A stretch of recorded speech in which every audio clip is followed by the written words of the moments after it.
That's right, every single Mario Kart track. Well, except for the retro ones. We're saving those for the next video / the one in the card right now. This list will be based on how much fun the tracks are, their creativity, and overall replayability and flow. We also won't include Mario Kart Tour or Mario Kart Arcade tracks as they're just spin-offs. So let's take on this colossal undertaking and get her ranked. 145, Vanilla Lake 2. We're starting with tracks that are straight up unfun. The ice is super slippery, there's water everywhere, and the ice blocks are aggravating to avoid. 144, Vanilla Lake 1. This is basically the same as Lake 2, although this time there aren't as many ice blocks, which makes the track slightly less obnoxious. 143, Figure 8 Circuit. It's a beginner track, so its simplicity makes sense, but when we're comparing every Mario Kart track with one another, Figure 8 Circuit is extremely generic with long straightaways offering nothing of value. 142, SNES Bowser's Castle 2. It's your typical SNES Bowser Castle, but one part of this track is dumbfounding. There's a turn that leads to a dead end, and you can even fall into the lava. What purpose does this serve? To lay epic troll us? Well, congrats, you got us. Wow, you've earned like worst track ever, Nintendo. Good job. 141, Yoshi Falls. The big Yoshi egg in the middle is kind of cool, but you can't really see it when playing. You move around in an oval with a few boosts and waterfall paths. That's it. 140, GameCube Sherbet Land. I don't necessarily hate ice levels, sometimes they can be a lot of fun, but the degree of slipperiness in GameCube Sherbet Land is borderline unplayable. And look, I'm a guy that likes Double Dash's touchy controls, but avoiding the freezies at the end is a goddamn event when it shouldn't be. 139, Mario Circuit 1, the very first Mario Kart track. It's a classic, but it's also the most basic and bland. Memorable and lame sums it up. 138, Peach Circuit. Besides the massive castle in the background, that's about all you get for variety. Do a few turns here and there, and bada bam, bada bing. 137, GBA Mario Circuit. It's similar to SNES Mario Circuit, but with a bit more pizzazz in the graphics. But boiling it down, it's basically the same thing. 136, Koopa Beach 2. On to our first beach-themed track. You go around an extremely tiny circle driving on sand and thin water. There's some cheap-cheeps to avoid as well as water holes, but the track design is extremely bare bones. 135, Koopa Beach 1. Virtually the same thing as Beach 2, but the level is more varied. There's some jump ramps and a split path. Yep, super varied, super epic. Yep, 134, Mario Circuit 3. That's right, there's a lot of Mario Circuit tracks without many differences. This one has a tricky turn about halfway through and some pipes and a booster. 133, Mario Circuit 4. It's like Circuit 3, but with much better flow. Lots of tight turns are abound, and it's generally more fun to drive through. 132, Mario Circuit 2. There's one reason I'm putting Mario Circuit at the top, and that's because at the end there's a sick jump that sends you flying in the air. Yeah, I know, I'm really stretching here. 131, N64 Sherbet Land. There's a bit of fun to be had with this Sherbet Land. For one, it's not nearly as slippery as the GameCube version, and two, there's a cave to drive through. With that said, the penguins can be really obnoxious, and there's tons of them to avoid. 130, SNES Rainbow Road. After you play all of Super Mario Kart, a track like this is a breath of fresh air in the visual department, but that doesn't really make it fun to play. The track is so narrow and the turns are so sharp. Falling feels like you actually died since it takes so long to get back up. 129, GBA Rainbow Road. Imagine SNES Rainbow Road, but a lot prettier, and the edges lets you jump. The jumps can save you from falling and also pulling off shortcuts. 128, Donut Plains 1. I don't see donuts anywhere. I'm disappointed. You're driving through plains, and the only interesting part is this bridge you go over with some water, because that's super cool. Oh wow, look at that bridge.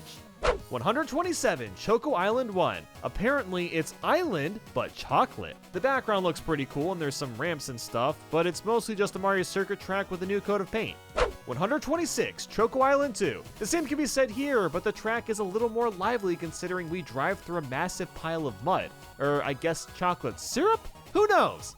125, Donut Plains 2. It's Plains 1 with a new fun feature, Monty Moles. They pop up and you have to avoid them or get hit trying. 124, Snowland. I love the music and the massive glaciers in the background, but it's not the greatest track. There's some water holes and snowman, which is nice, but the issue is the damn shaking. Your screen shakes the whole time and it's really off-putting. 123, Ghost Valley 2. For one of the first Ghost tracks, it captures the atmosphere pretty well. There's ghosts in the background, and the road is a rickety bridge with broken planks and guardrails missing. 122, Ghost Valley 1. As you'd expect, the visuals are the same, but the track layout is a little more fun to drive around. 121, Ghost Valley 3. It's the other Ghost Valleys, but it's much broader in design and overall has better track design. Cool.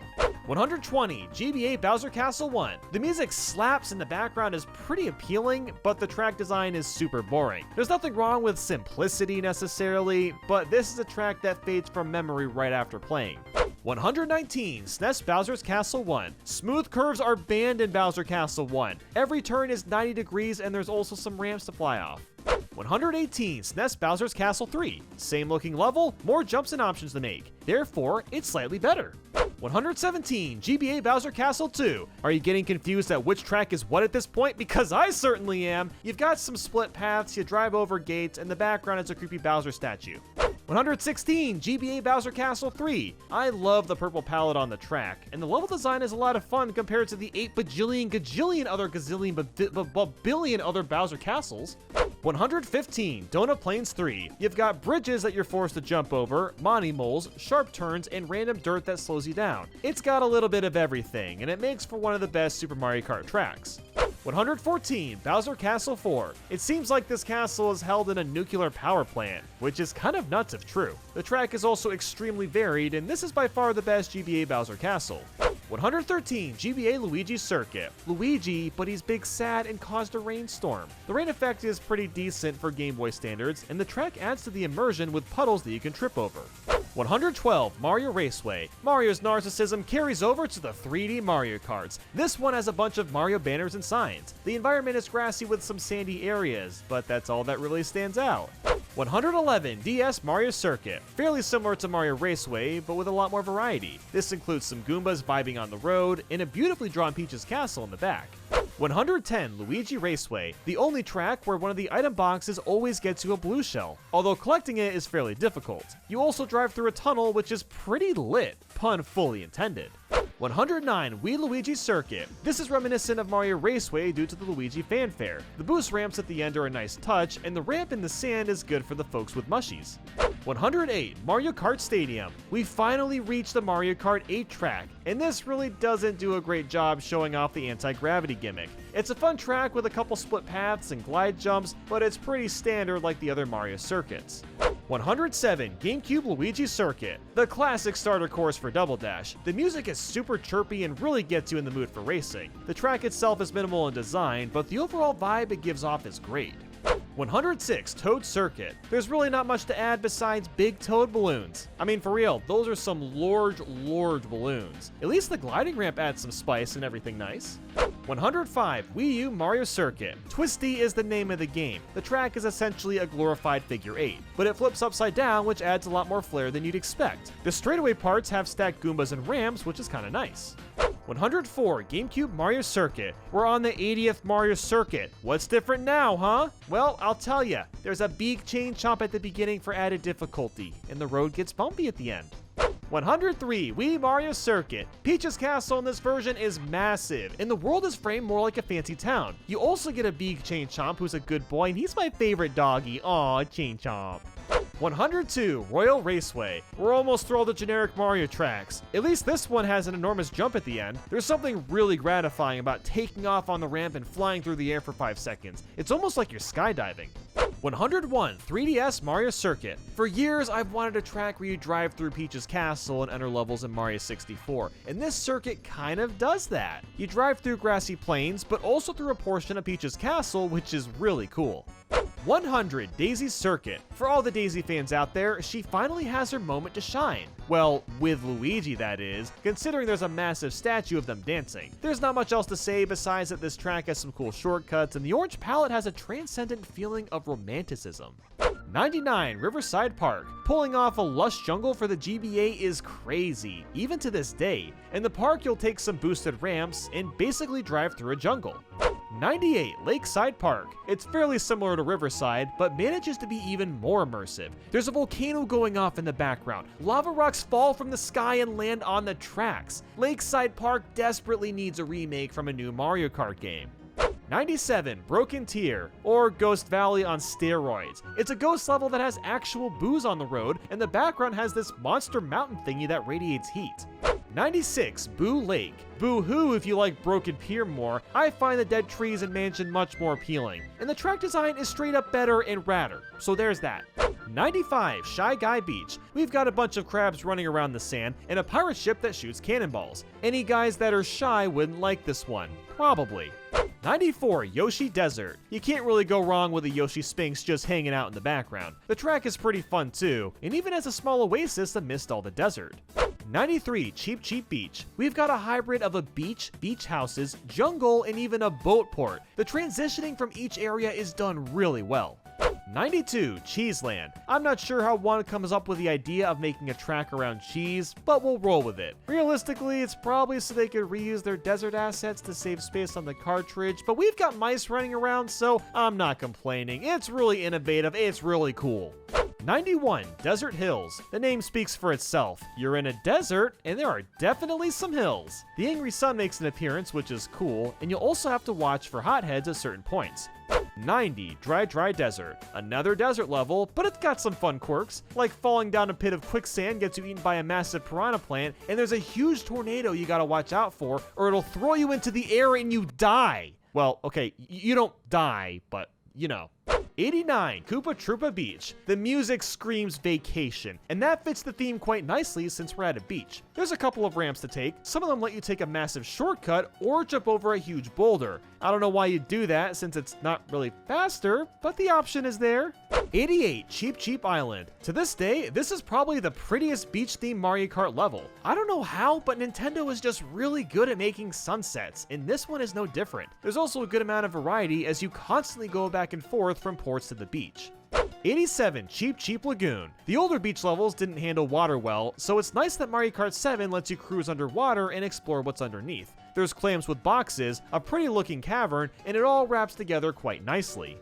86, Banshee Boardwalk. I don't know if I'd really call this a ghost theme level, it's mostly just dark outside. The house is a cool touch since there's a lot of bats to avoid, and the atmosphere is quite chilling. 85, Ribbon Road. Like Cheeseland, the idea of making ribbons into a track is so foreign, but also so interesting. Ribbon Road not only looks cool, but is also pretty tricky with tons of sharp turns and plenty of speed boost to hit. 84, Sunset Wilds. This is a canyon-based level, and after each lap it gets a bit darker outside. This track is surprisingly in-depth, with Shy Guy tends to avoid, a few speed boosts here and there, and basically everything Super Circuit has to offer. 83, Sky Garden. One of the few 2D tracks that manages to hold up with the 3D ones. Sky Garden looks mystical with the stone-like ground, but there's also various shortcuts across clouds if you jump carefully enough. 82, Moo Moo Farm. I've never lived on a farm, but I imagine it would feel a lot like driving on Moo Moo Farm. You got a bunch of Monty moles in the road, some cows out in the distance, and a very southern music piece going along. 81, Moo Moo Meadows. For years, I've argued that Moo Moo Farm is better than Meadows, but objectively, this one has better track design. There's ramps you can jump off of, the moles move through the ground now, and even the cows get on the road for some action. 80, Excite Bike Arena. Remember when Nintendo made Excite Bike games? Remember when they used to use most of their IPs and now it's just like the same 5? Anyway, this level is pretty basic since it replicates the Excite Bike design, but what's really neat about it is the ramps and mud piles randomly change every time you race. 79, N64 Rainbow Road. By far my most nostalgic Mario Kart track. The music alone makes me tear up from the good times as a kid, but as a track it's not super fabulous. It's by far the longest Mario Kart track ever, and the only thing that happens is Chain Chomp's bypass every once in a while. 78, Peach Beach. Never has a beach track looked so extravagant and different. I kind of feel like I'm in Hawaii or something. The most notable part of Peach Beach is the cataquacks, which can flip you high in the air. They offer a nice balance of challenge since the water also slows you down. 77, Daisy Hills. This is one of those beginner tracks that tries to do a lot to stand out. Firstly, there's goats that walk around, and goats are cool. Then you've got hot air balloons that you can bounce off, and an entire town to drive through. 76, Bone Dry Dunes. Is this considered a Dry Bones track? I mean, I guess it is to some extent, and that's pretty dope since he's the best character. Bone Dry Dunes has a few split paths which add variety, and I even love how the piranha plants are all bones to fit with the theme. 75, Choco Mountain, because Choco Island can finally have the 3D hills it always wanted. There's not much to this track, to be honest, besides some Choco boulders that fall near the end. This is a very bumpy and wavy ride, and the music really makes this all the more special. 74, Rosalina's Ice World. Is it just me, or is this track name super corny? As you'd expect, you're driving along ice that surprisingly isn't obnoxiously slippery, and I also love how you dip into the icy waters and end up in a glacier cave. It's quite the spectacle, but I just can't get behind how lame that name is. Rosalina's Ice World. Oh wow, really? That's the best you could have thought of? So cool. 73, Ice Ice Outpost. I've heard a lot of people say this is bad and dumb. It's really average, but I wouldn't call it horrible by any means. I actually really like the idea that the entire road is always split into two, forcing you to pick between which one to use and how to optimize your speed and drifts. Admittedly, the theme is kind of boring, but the level design is awesome. 72, Baby Park. You would think this would be lame since you drive in an oval over and over again, but the items in Double Dash make all the difference, especially the Bowser shell. They add this layer of chaos that isn't seen in most Mario Kart titles, and it's way more fun than you would think. Adding 7 laps is a nice bonus too. The laps going by faster adds to the overall zaniness. 71, Calamari Desert. By far one of the best desert levels, because it manages to blend a sense of feeling lost and isolated with its long desolate path at the end, but also has an old-fashioned train to help keep things interesting. And the music fits perfectly as well. It's one of the most relaxing yet motivating pieces. 70, Frappe Snowland. What I really love about this track is the backdrop. It's very clearly dawn or nighttime. This brings back those warm and fuzzy Christmas Eve vibes when I was a kid. Beyond those feels, the track is varied with a snowman bomb section and some sort of glacier at the end.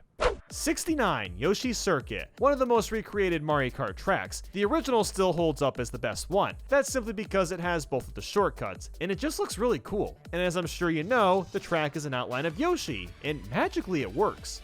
68, DK's Jungle Parkway. Harkening back to the days when Donkey Kong 64 was a game people actually cared about. This track has a massive jump, and there's an interesting mechanic where you get hit by coconuts if you veer off the main course. After that is an extremely narrow bridge and a massive cave to go through. There's a lot happening in this jungle. 67, N64 Wario Stadium. As the first stadium-themed track, Wario Stadium doesn't hold up especially well, but it's still a great time with an endless amount of ramps. And of course, you've got Wario's face plastered all over the walls, because who wouldn't want that? 66, Shy Guy Bazaar. I never thought we would get an Arabian Night theme for a track, but it's quite the welcome addition. The chorus is similar to Subcon, which is a reference to Super Mario Bros. 2 of all things. 65, Dry Dry Ruins. Mario Kart Wii really had a way of expanding on the typical themes and going crazy with them. This desert track is extremely hilly, and also has us going into a pyramid with rising sand after each lap. It's really cool how even the pillars fall as the laps go by.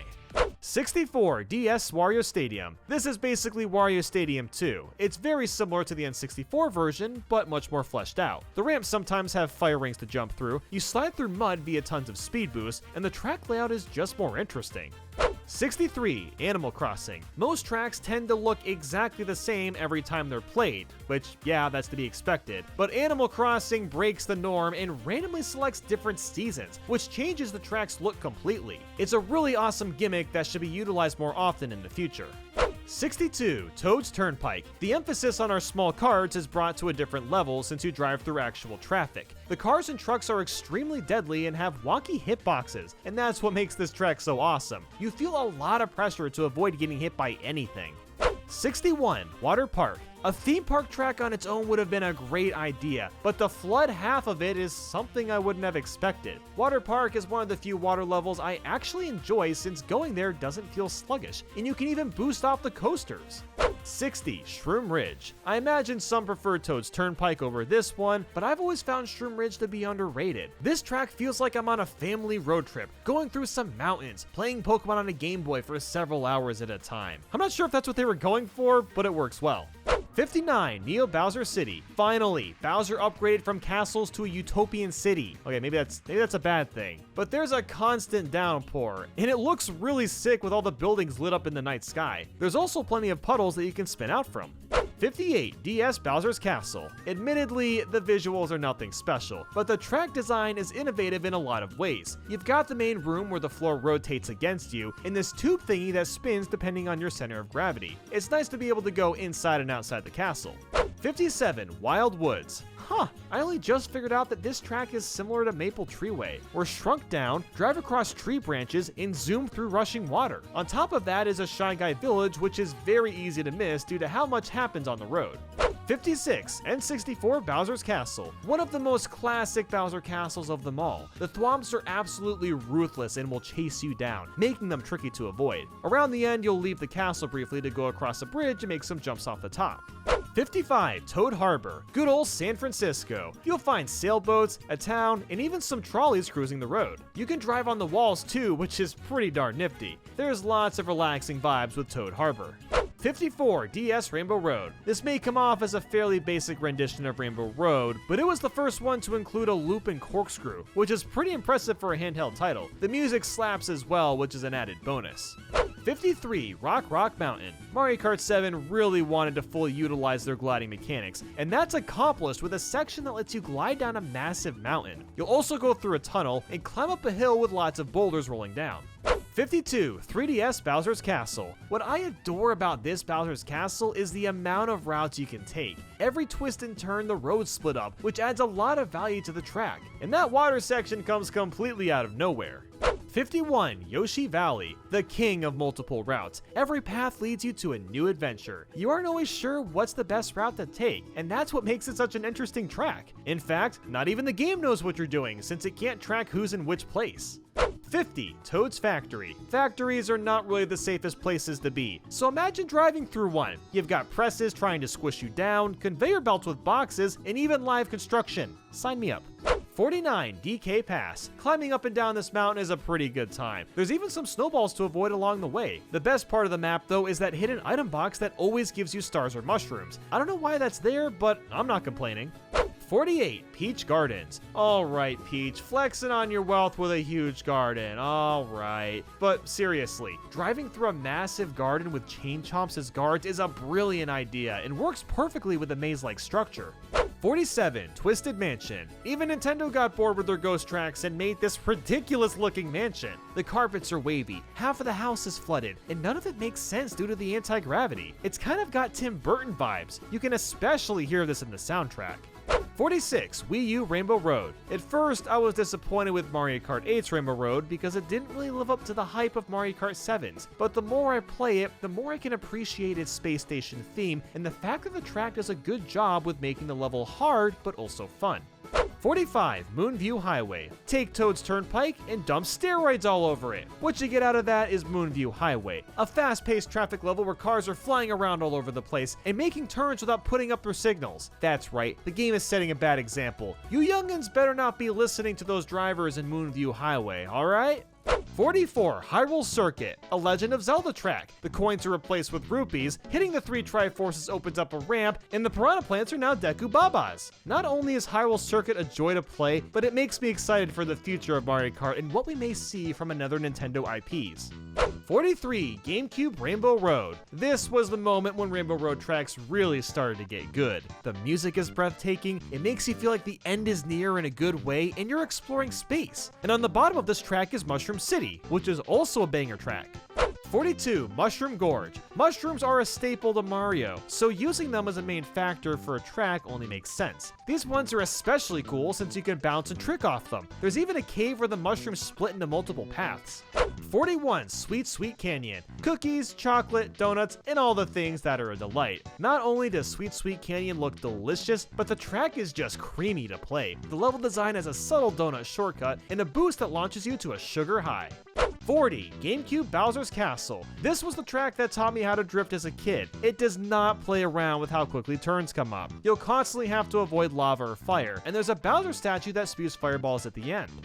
39, Thwomp Ruins. Ancient ruins are surprisingly not very common in Mario Kart. Using thwomps as the theme makes total sense too, since they're glorified rocks, and rocks are very old. I think they're pretty old, right? 38. DK Summit. This snow mountain takes a page from DK Pass and DK Mountain and mashes them together into a really thrilling ride. The main obstacles are thick snow piles, as well as snowboarding shy guys that are embracing their inner Shaun White. There are so many places to trick off, so you're constantly getting those adrenaline-filled speed boosts.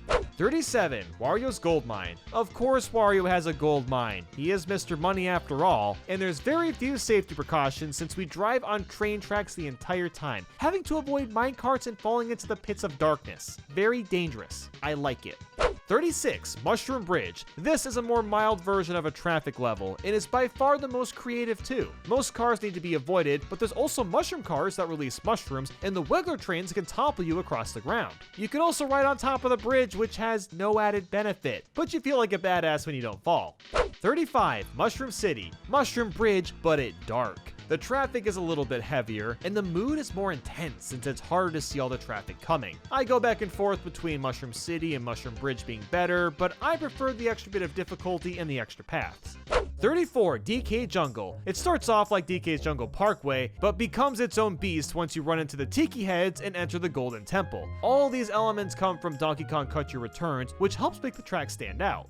33. Dragon Driftway. This Chinese-themed course is by far one of the most exotic locations to drive in, at least for Mario Kart standards. And even better is that it's based around Gobblegut, which is a boss from Mario Galaxy 2. The attention to detail is just remarkable, and the turns are reminiscent of a dragon as well. 32. Wario Coliseum. I know monster trucks are just about squishing cars and stuff, but this Coliseum really is a monster. There's only 2 laps due to the sheer length, and these are some of the most dangerous roads to drive on. The dome at the end where you can risk taking a ramp for a shortcut only sweetens the pot.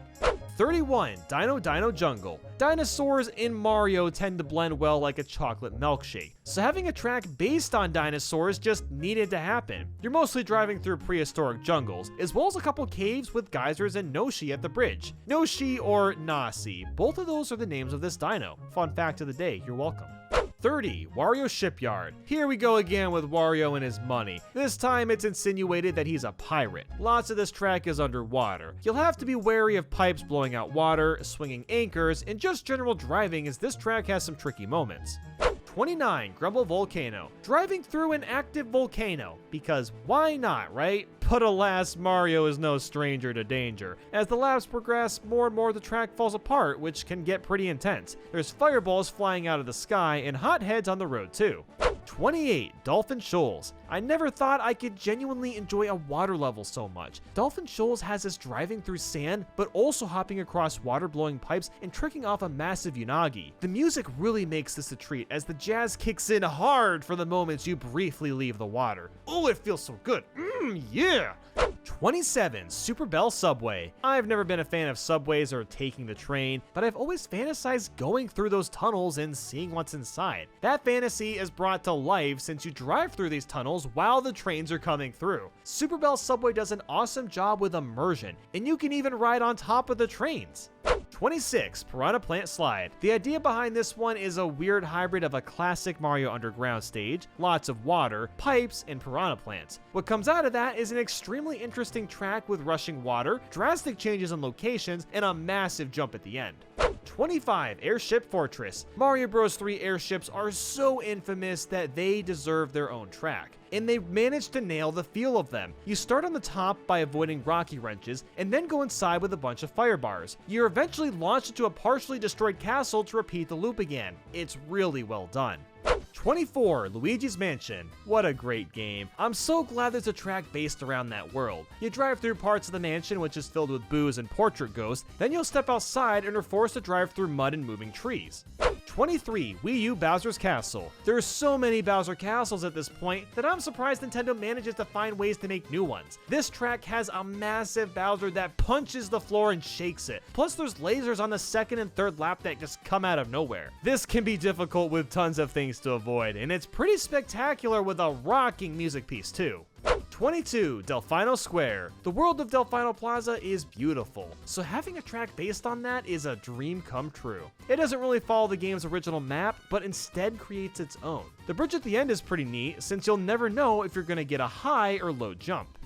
21. Cloud Top Cruise. Cloud levels don't come often for Mario Kart, but when they do, they always deliver. Cloud Top Cruise starts us with bouncing around a bunch of clouds, the landing on an airship, and then getting thrown into a thunderstorm. And the best part of it all is the music has parts of Gusty Garden Galaxy. 20. Waluigi Stadium. One of the best stadium tracks out there. Waluigi Stadium has tons of ramps that actually catch you a good amount of height, and that's what makes this one so fun. You truly feel like you're on a dirt bike catching some gnarly height. 19. Maple Tree Way. Taking the idea of a forest track, then shrinking the racers down is absolutely brilliant. We get to drive on top of tree trunks, avoid some wigglers, and basically be Tarzan for a few minutes. 18. Koopa Cape. Here we have, I guess what you'd call an aisle, but it also expands into a forest and later this crazy underwater tunnel with electrical currents that can shrink you. There's also rushing water in lots of areas, which is always a great time since that improves your speed.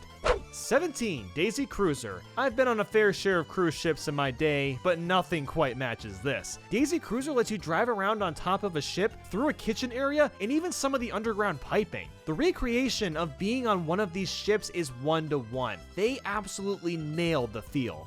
16. Electrodrome. As a guy that isn't a party person, I can get a kick out of this one. There's electric flashing lights all over the place, the flat screen TVs have Mario enemies bopping around, and the track's roads change color while you leave electrical dust behind. 15. Shy Guy Falls. You drive up and down a waterfall. Like, do I really need to say more? Okay, sure, I will. The Shy Guys sing to the song when you get close by. You love it. You know you love this one. 14. Wii Bowser's Castle. Most Bowser castles are fairly basic in design, which makes sense because castles are very old compared to most buildings, but the Wii version threw that idea out the window and went buck wild. I can't even begin to describe the level design. It just turns and loops however the hell it feels like it with no rhyme or reason, and I really like that. It's extremely refreshing and loads of fun. 13. Sunshine Airport. Airports have always given me a bit of anxiety and unease, but this track takes the fun of flying in new places and directions I never thought possible. You'll careen through an airplane, fly with the planes, and even through an airport lobby. I still don't know how they managed to pull off a racetrack with an airport. It's so impressive. 12. Mute City. Well, it's not F-Zero, but it's the next best thing. This track not only looks and feels like F-Zero, but driving across the pink panels nets you free coins, which is similar to gaining boost power in the original game. That small touch makes this track feel so much more impactful. 11. Wii Rainbow Road. When I think of Rainbow Road, the Wii version is what really comes to mind. The entire experience is an absolute whirlwind. 1 minute you're bouncing off a wavy road, then you're taking some star cannon somewhere, or you're just weaving around all over the place. It's hectic, and one of the best Rainbow Roads to date. 10. Woohoo Loop. Taking Woohoo Island from Wii Sports and turning it into a track makes so much sense that nobody saw it coming. As someone that played a lot of Wii Sports and Wii Fit, I love how closely they stuck with the source material and just how many places you can explore. 9. Maka Woohoo. Woohoo Loop doesn't cover the entire island, but Maka Woohoo makes up for that by showing off more of it while also giving us a beautiful sunset. The ending is my favorite part since you get to glide through the sky for quite some time. 8. DK Mountain. This is the first of many mountain-themed tracks, and DK Mountain really hits it out of the park. You start by blasting through a barrel, then you careen down a volcano mountain while avoiding large boulders and cracks in the road. It can be a very hectic yet fantastic time. 7. Coconut Mall. Fans of Mall Cop, step aside because Coconut Mall is where it's really at. The track literally recreates a mall to a T. You're able to drive up the escalators, through the stores as a shortcut, and you even get to navigate a parking area. And like real life, the drivers don't watch where they're going when backing up. Again, Nintendo and showing bad examples of driving. 6. Music Park. Music is one of the best ways to express yourself and change your current mood. That's why this track is such a joy, because you get to experience running across a piano or xylophone and the background music plays those notes as you're driving. Everything in this track has a rhythm to it, even the head-bopping piranha plants and bouncing music notes. 5. Mount Wario. There's a lot of snowy mountain tracks, and then there's Mount Wario. What makes this one so special is how many different locations you travel to, whether it be through a dam, a bunch of trees, or the top of an icy mountain. This is one of the few tracks that is more of an adventure than a race. laps. 4. Big Blue. Mute City is a fantastic track, but Big Blue somehow manages to be even crazier and more enjoyable. It's a massive one-lap track, and you'll drive through loads of boosts, take crazy turns, soar across running water, and the whole track is excitement that you can't find in many other games. 3. 3DS Rainbow Road. Most Rainbow Road tracks just have a Rainbow Road, but this one takes us to planets, the moon, and even a narrow tube thingy with no boosts. The music just slaps a smile onto your face every time. This Rainbow Road has no limits to its greatness. 2. Tick-Tock Clock, the construct that holds human life itself together. Tick-Tock Clock uses loads of clock pieces like gears and minute hands to make for one of the most engaging Mario Kart tracks out there. And the music has this strange mystical feel to it. It really stands out among the other pieces. 1. Waluigi Pinball. What else were you expecting? It's Waluigi freaking Pinball. No other track could possibly beat its slapping music, exclusive item sound effects, and absolutely riveting design. It truly feels like you're in a pinball machine with the balls, and it's 100% always an amazing time every single time. We've already covered all the main tracks, so it's time to talk about the retro remakes. This list is based on how fun the levels are, and also how good the recreations are, and if they add anything of value. So with that said, let's get her ranked. 91. GameCube Baby Park. Mario Kart DS takes Baby Park and removes all the magic that made it so great. No giant bananas, no Bowser shells, and it's only 5 laps long. Lowering the laps and scaling the track bigger makes laps feel longer and more dragged out, and the lack of exciting items ruins the appeal. 90. SNES Bowser Castle 2. Bowser statue aside, this track is just as stupid as it is on the SNES. In fact, it's actually worse because the feather is no longer an item, so that dead end can't be jumped over. 89. SNES Vanilla Lake 2. The background looks pretty, but you can't fix a track like this. Ice blocks everywhere, water holes, boring design, it's a disaster. 88. SNES Vanilla Lake 1. Oh, you're never gonna believe this, guys. It's Vanilla Lake 2, but a teeny bit better. The level design is more fleshed out, and that's that. 87. DS Yoshi Falls. Remember Baby Park? Remember the part where you drive in an oval? Yeah, that's Yoshi Falls, but there's also waterfalls and speed boost. 86. SNES Mario Circuit 1. The first Mario Kart remake of the first Mario Kart track. The sand got a tan because it's brighter now. 85. SNES Mario Circuit 1. Wow, it's the same track, but kind of 3D. Yeah, totally radical, I know. Don't jump out of your shoes, jeez. Oh, and the sand, by the way, is a more accurate color to the original, in case you didn't pick up on that.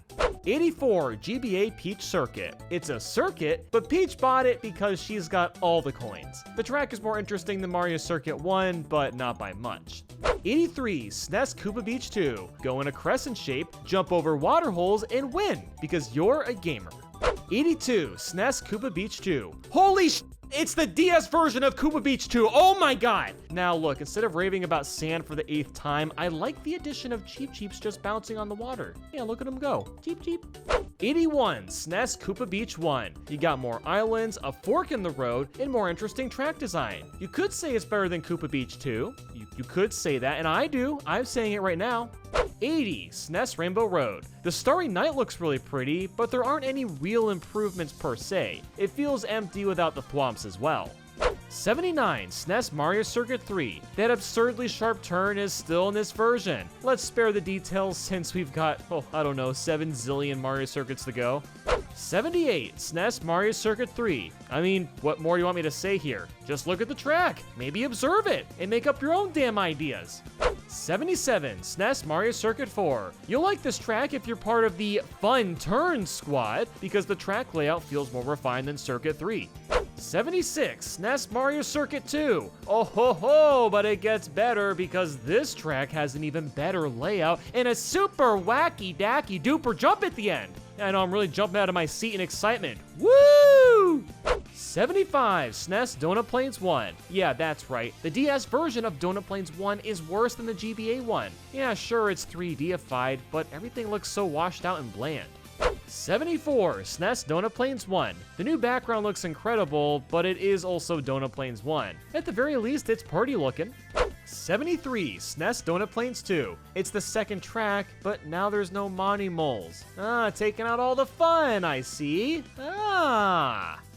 72, SNES Choco Island 1. The SpongeBob chocolate guy would just love this place, wouldn't he? There's some ramps and stuff, and the background looks delightful. 71, SNES Choco Island 2. Another chocolate track, but you drive through more mud and there's more ramps. Truly Liebig.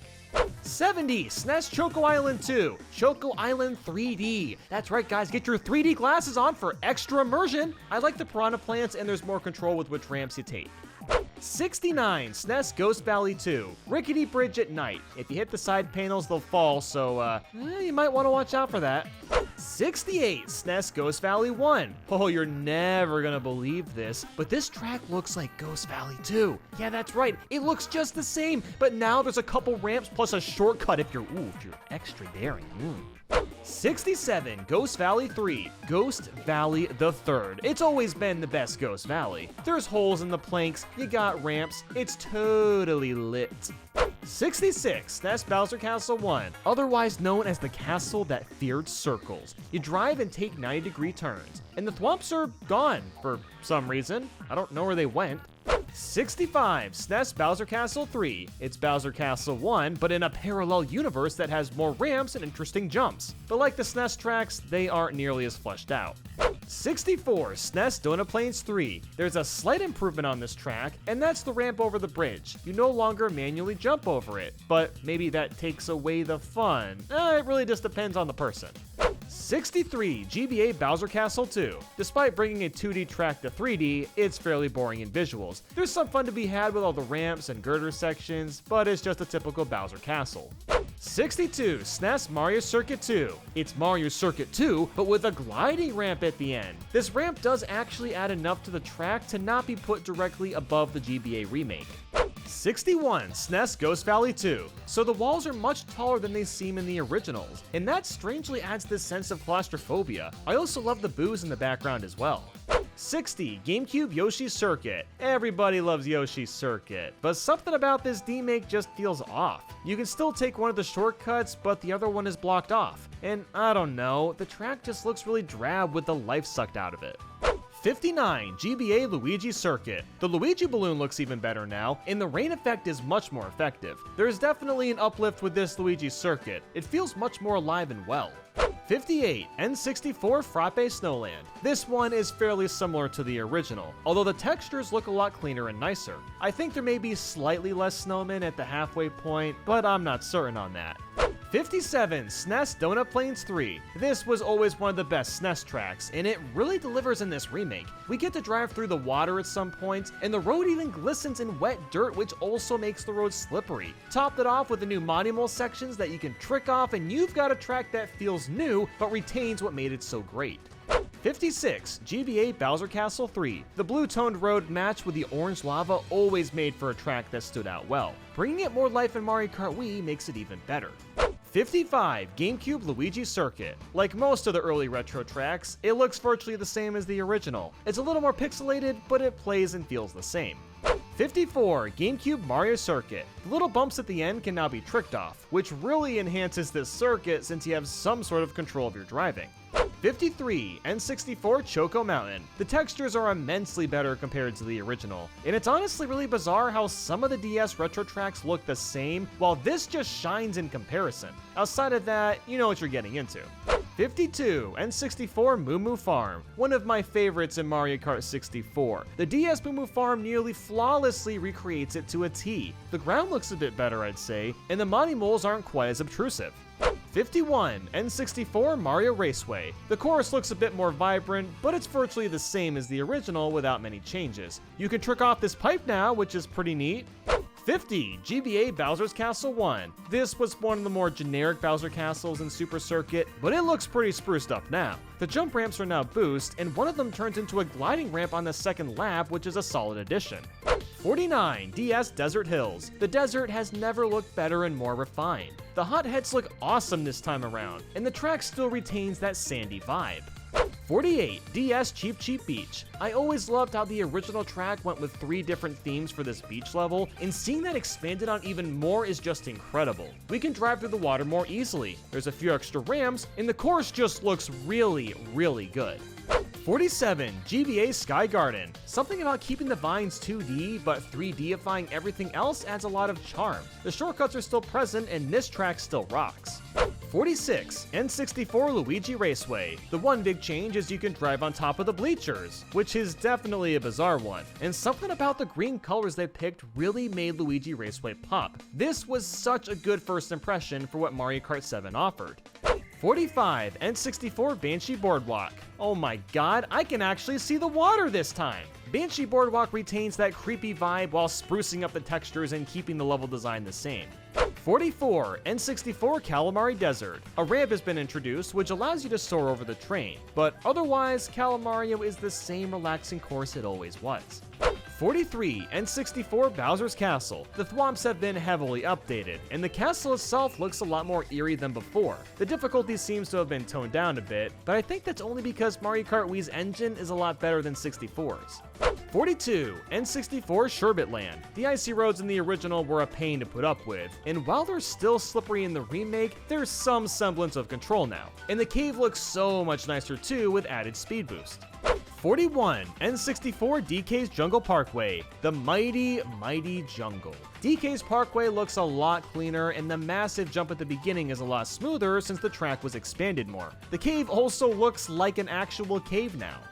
40. GameCube Peach Beach. Like most Wii tracks, the ramps can be tricked on, and that's the only major change. This has always been a really solid course, with the Cataquacks adding a good amount of challenge.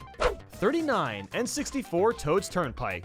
This will be highways in 2040. The cars and trucks are still driving around, and now you can drive on the walls for some reason, and you can even glide off a few of the cars. The changes are pretty massive, but the lower difficulty does lose some of its initial tension.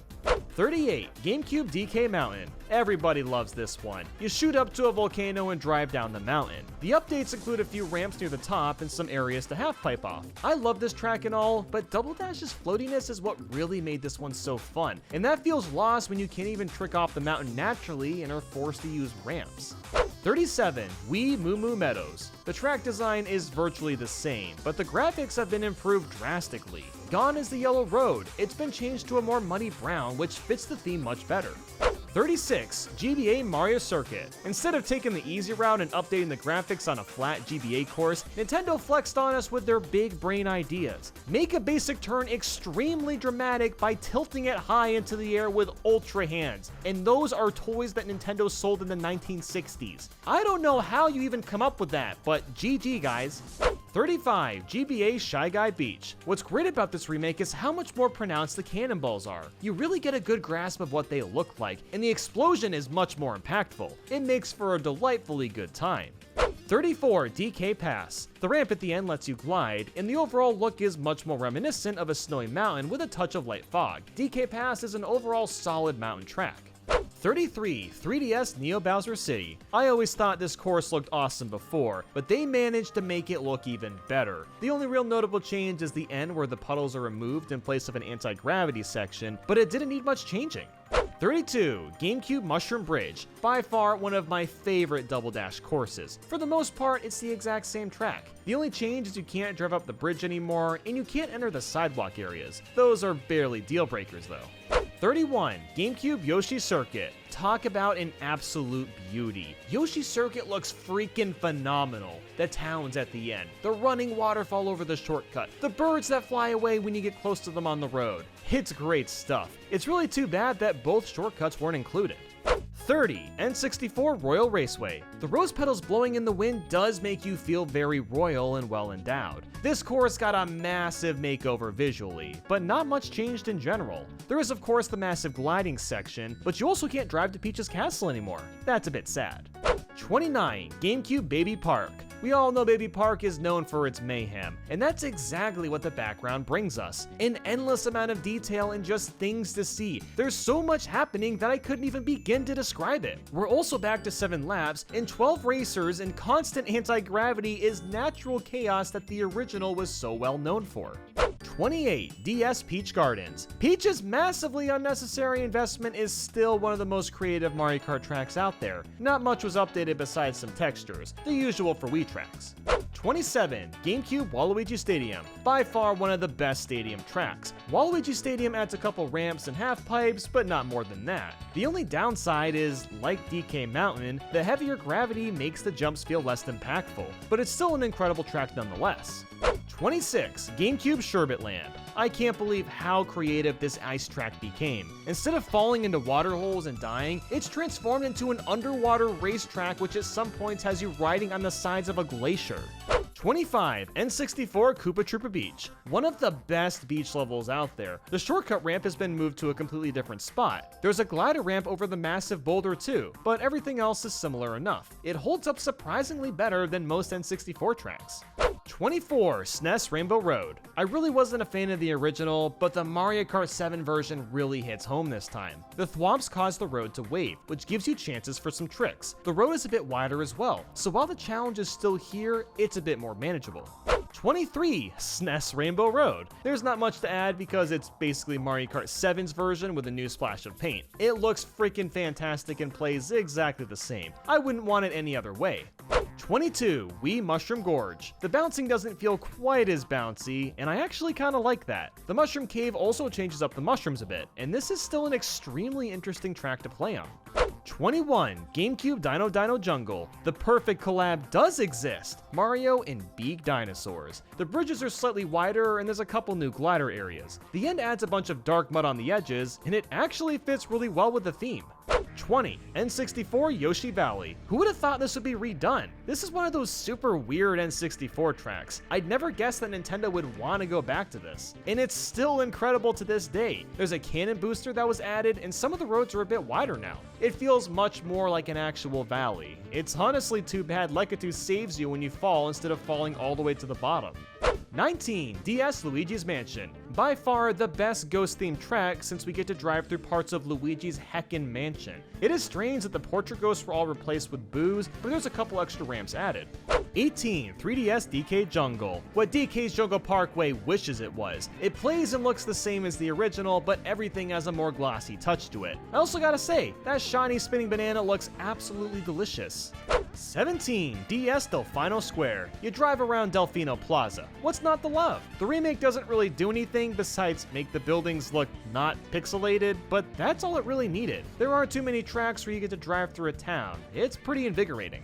16. GameCube Dry Desert. I know, I can't believe I put a desert-themed track this high either. The added oasis at the end is such a wonderful and tasty addition. It adds so much life to what used to be just an okay track. 15. N64 Rainbow Road. Man, the first time playing this remake was incredible. Nintendo knew how damn long it was before, so they just made the whole thing one massive lap, but they changed everything else. The road looks glorious, coins rain onto the road, and the chain chomps are now chomp balls that are used to create waves. 14. Wii Grumble Volcano. Driving through an active volcano. Only a day in the life of Mr. Mario himself. You may not be able to do the ultra shortcuts like in Mario Kart Wii, but come on, just look at this place. Look at how freaking bomb these rocks are. It's like a wonderful version of hell. How do you even accomplish that? 13. 3DS Piranha Plant Slide. Yet another Mario Kart 7 track that looks and feels exactly the same, but it's still so gosh darn great. You drive around underground and dive into a water section only to launch out of it at the end. The colors pop a lot more and the water looks even better. 12. Wii Koopa Cape. Instead of electricity in the underwater tube, it's been replaced with just a normal tube. And I'm totally down with that. It's barely noticeable when the track itself is still just as incredible as before. 11. Wii Maple Treeway. Shrinking down and driving across the trees is truly magical, even in this remake. Instead of a wavy road at the end, now it's a gliding section, which just makes sense to include. You still drive through leaf piles and avoid wigglers. It's a fantastic trip. 10. Airship Fortress. There's a bit of a darker tone compared to the original, and that just makes this all the better. Not much has changed here gameplay-wise, outside of a few places to trick off of. You can't really go wrong with a Mario Bros. 3 airship transformed into a course. 9. Wii Wario's Gold Mine. Avoiding minecarts makes sense, but when you flip that idea and are incentivized to hit the minecarts, that changes everything. This one change plus the shiny coat of paint makes Wario's Gold Mine so good that it's hard to go back to the original. 8. GameCube Daisy Cruiser. How do you improve a track like Daisy Cruiser? Driving through the swimming pool is one way, and flooding the engine room is another. This track was destined to be recreated with Mario Kart 7's underwater driving. 7. DS Wario Stadium. I have no idea what happened here, but halfway through Wario Stadium, the track just turns itself sideways with these massive girders. Some people don't like it, but I just love how out of nowhere this is, and yet it somehow fits. It almost pays homage to Wario Coliseum since that entire road was also girders. And I haven't even gotten into the new water section at the end, or just how freaking smooth the rest of the track feels. 6. 3DS Music Park. Another Mario Kart 7 track that plays exactly the same, but now looks so much nicer. You still slide over the pianos and head bop with the plants because of how dang dank that music is. Nothing but smiles when playing this one. 5. Wii Coconut Mall. This is another one of those tracks where it doesn't need a lot of touches to still be a fantastic time. You still ride up the escalators, take shortcuts through the mall, and all that fun jazz. The ending is a glider section now, which makes sense, but that's about it for changes. Don't fix what isn't broken. 4. GBA Cheeseland. The original Cheeseland didn't really look like cheese, but the same can't be said for the Wii U's update. Now you can trick off the cheese holes, there's a massive chain chomp, and some additional shortcuts have been added if you're blessed with a few mushrooms. The music is infectious as well. You can barely tell this is a remade track at all. 3. GBA Ribbon Road. This is one of the few retro tracks that looks so radically different that I consider it an entirely new stage. The Ribbon Road is now held inside a massive bedroom, and the roads truly look like ribbons now. You've got toy Mecha Koopas running around on the track, and the segment that used to have a lot of boost has been replaced with a wavy road that you can trick off of. The toy aesthetic works so perfectly. 2. DS Tick-Tock Clock. This is what you call one hell of a glow up. All the rotating gears and clock pieces look absolutely dazzling now. There's now a boost ramp about halfway through, so you can choose to skip the rotating gears or not. All the ramps can be tricked off now, and everything about this one just feels so right. 1. DS Waluigi Pinball. Here's the funny thing, not much has really changed in this remake. The stage looks virtually the same, you still get the pinball item sound effects and all that. Waluigi's Pinball is just that good of a track that it manages to be the best remake with how immersive and fun it really is. Over the past few decades, a ton of Rainbow Road tracks have been released, and I wanted to rank them all from worst to best. I'm even including the ones from Mario Kart Tour, but have decided to combine all their variations together into one choice. This list is based on how much I enjoy playing the track, as well as its overall aesthetic. So with that, let's get her ranked. 20. Super Mario Kart's Rainbow Road. This is one of the few Rainbow Road tracks that I actively don't enjoy playing. While it's the beginning of one of the most legendary racing tracks to ever exist, the original version with Super Mario Kart's physics isn't very fun. Unless you're already incredibly good at controlling this game, you're gonna fall off a lot and it's painful since there's no guardrails. But that's also the beauty of Rainbow Road. It's rewarding to have one final challenge and it's actually difficult to do well. All you really got on this track is a handful of super sharp turns, a couple of ramps, and a few thwomps as obstacles. I like the simplicity of this track, but just not this version of it. But that's okay, because this is the most recreated Mario Kart track of all time. I wouldn't be shocked if Mario Kart World eventually recreates this one for DLC at some point. 19. Mario Kart Super Circuit's Super Mario Kart Rainbow Road. By far the most forgettable version of Super Mario Kart's Rainbow Road. It's unlockable in Super Circuit, and it's slightly better just because the physics in Super Circuit are a bit more forgiving. I also love that the sky has been updated as a more dusky night with clouds and the moon hanging in the back. It still feels like we're isolated away from everything else, but this new sky adds a bit more life. One of the biggest changes is just the fact that the thwomps aren't included. I wonder why those were removed. I'm kind of okay with it though. This track is already hard enough as it is. 18. Mario Kart Super Circuit's Rainbow Road. I wouldn't be surprised if this track gets a remake soon, as the original version is just okay. Like with Super Mario Kart, Super Circuit's Rainbow Road is very flat and doesn't do much to stand out. This is on Game Boy Advance, of course, so only so much could be done at the time. The dusky sky is the same as the SMK remake, except instead of a moon, we have Peach's castle from Paper Mario. It's a pretty bizarre reference considering Mario Kart and the RPGs don't tend to ever mix, but I love the the idea that in some alternate reality, there's a level on Rainbow Road that takes you up to Peach's castle. But anyway, the track itself does have a couple of interesting attributes, the biggest being that you can jump off most of the sides and edges. This is great for saving yourself if you're veering too much off the road, or taking shortcuts if you're feeling brave enough. There's also this alternate path with a ton of speed boosts, which is really satisfying to hit, assuming you survive afterwards, of course. There's also stars falling from the sky and lightning clouds as obstacles, as well as a couple of jumps near the end. So for Game Boy Advance, it's about as intricate as Rainbow Road could be at the time. 17. Mario Kart 64's Rainbow Road. This is by far my most nostalgic Rainbow Road. It's the one that I grew up with as a kid when I was like 8 or 9 years old. It hasn't aged gracefully, but I will always have a soft spot for it in my heart. While I like the songs from Super Mario Kart and Super Circuit, Mario Kart 64 really began the mystical energy these pieces have. This song sounds like what you might hear when you see the light. It's peaceful yet upbeat and hopeful. The track itself is nothing too crazy. It's got a lot of loopy turns, a huge jump at the beginning, and a bunch of chain chomps that periodically show up. The issue is that the chomps are very easy to predict once you've played for a bit, so they aren't really obstacles, and the track is just too long. I don't mind long races, but there's just not enough variety. As much as I like seeing the neon light-shaped characters in the sky, you're mostly just going straight and turning sometimes. You'll also notice this wall surrounding the entire track, which was probably added because of complaints from how hard Rainbow Road was in Super Mario Kart. While this wall is nice to have, it also kind of ruins the power of red shells. If someone is far ahead of you, good luck hitting them with anything but a spiny shell. Red shells will almost always bash themselves into the wall and are completely useless. But even still, I can have some fun with this track, just because of the serene music and memories as a child.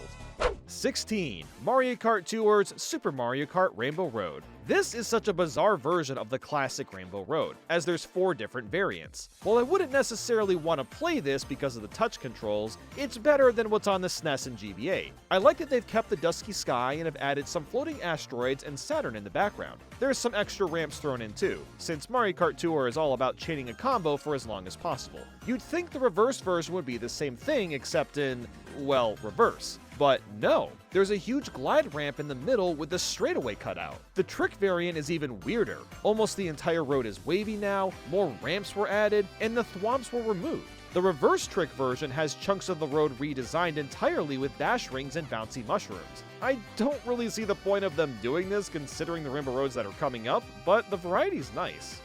15. Mario Kart Tour's RMX Rainbow Road 1. What we've got here is a remix of the SNES Rainbow Road. While the road type is the same as Super Mario Kart's, the level design is completely different. Although if you ask me, it makes more sense to just call this an original Rainbow Road because it's such a big departure from the SNES version. And it's cool to have something new. I like all the additional ramps added in. It feels like they took the SNES track, put it in a blender, and restitched the pieces. There's a lot more emphasis on flying and getting through the dash rings, which can be fun to do. The reverse variation is what you'd expect, but it does add an extra mushroom for a quick shortcut. The trick version changes up the track design a lot actually, and adds more wavy roads and no gliding. And finally, the reverse trick variation adds the split road section. I find it so intriguing how much effort Nintendo put into these to make them all feel a little bit different from one another. 14. Mario Kart Tour's RMX Rainbow Road 2. Of course there's a sequel, and the level design isn't what you'd expect. There's a bunch more mushrooms to bounce off of and forks in the road, but strangely, the actual layout is similar to the SNES version if you look at the map. I wouldn't really say it feels like it at all, but I would have guessed that the level design would be unique like RMX Rainbow Road 1. The reverse variant doesn't add anything, and neither does the trick version besides some extra ramps and a slightly different ending. And same with the reverse trick variant too, and that's about that. Mario Kart Tour is a bizarre yet interesting game to talk about since most people aren't aware of all these minute differences. 13. Mario Kart Tour's Mario Kart Wii Rainbow Road. This is the equivalent of, we have Mario Kart Wii at home. Don't get me wrong, I love Wii's Rainbow Road and it's fully featured here, but there's just no way that I'd want to play this version of it. It's more of a neat novelty than anything. I do have to give credit though. For a phone game, the level of detail is impressive. The track glistens really nicely, we can see the Milky Way in the background, and the track layout is pretty much spot on to the original. The lighting is just not as vibrant, which again is understandable. The reverse version adds some girders, but is otherwise the same thing. The trick variant is weird though. Right away, the initial drop has been replaced with a different route entirely. It kinda cuts to the middle of the track much faster now. And the reverse trick version adds a ton more of the girders, and it barely even feels like playing the level despite it being right in front of us. 12. Mario Kart Tours Mario Kart 7 Rainbow Road. Once again, we have Mario Kart 7 at home. I'll have a lot more to say about this track later, but I do want to applaud this mobile version, seeing as it's pretty solid. It doesn't look nearly as nice, obviously, but the layout was nailed down well, just like with Tours Wii Rainbow Road. I think if anything, it feels like the whole Rainbow Road was scaled down a little bit, and the turns aren't quite as creased as before. As you'd expect, the reverse edition is altered quite a bit because of the complexity of the track. There's a lot of girders in between split roads, and you barely spend any time on the moon. And like the other trick versions in Mario Kart Tour, you spend a lot of time rolling across girders floating above the actual course, with some extra ramps thrown in for good measure. They even got rid of the tube completely, which just feels off. And the reverse trick variant is similar to the trick one as you'd expect, but they put the girders and ramps in different spots.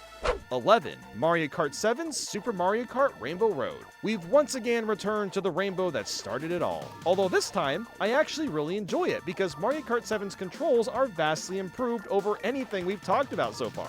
It also looks fantastic. The road's color style pays homage to the original, and so do the rainbow thwomps. We also see the return of the darker, starry sky from the version on the SNES, which looks really clean. The biggest improvement, however, is that the road is just a touch wider, making the turns feel more natural. A lot of that also comes down to easier drifting too, but cutting across corners feels so much better. They also added a couple extra ramps, which are seen in Mario Kart Tour and feel just as naturally integrated. When the thwomps hit the road, it gets all wiggly, allowing you to perform mini tricks. This change is genius for two reasons. One, the wiggly road makes it more challenging to avoid the thwomps, and two, you're rewarded for evading the thwomps by getting a couple extra jump boosts along the way. So despite the basic track layout, modern Mario Kart makes this one a great time.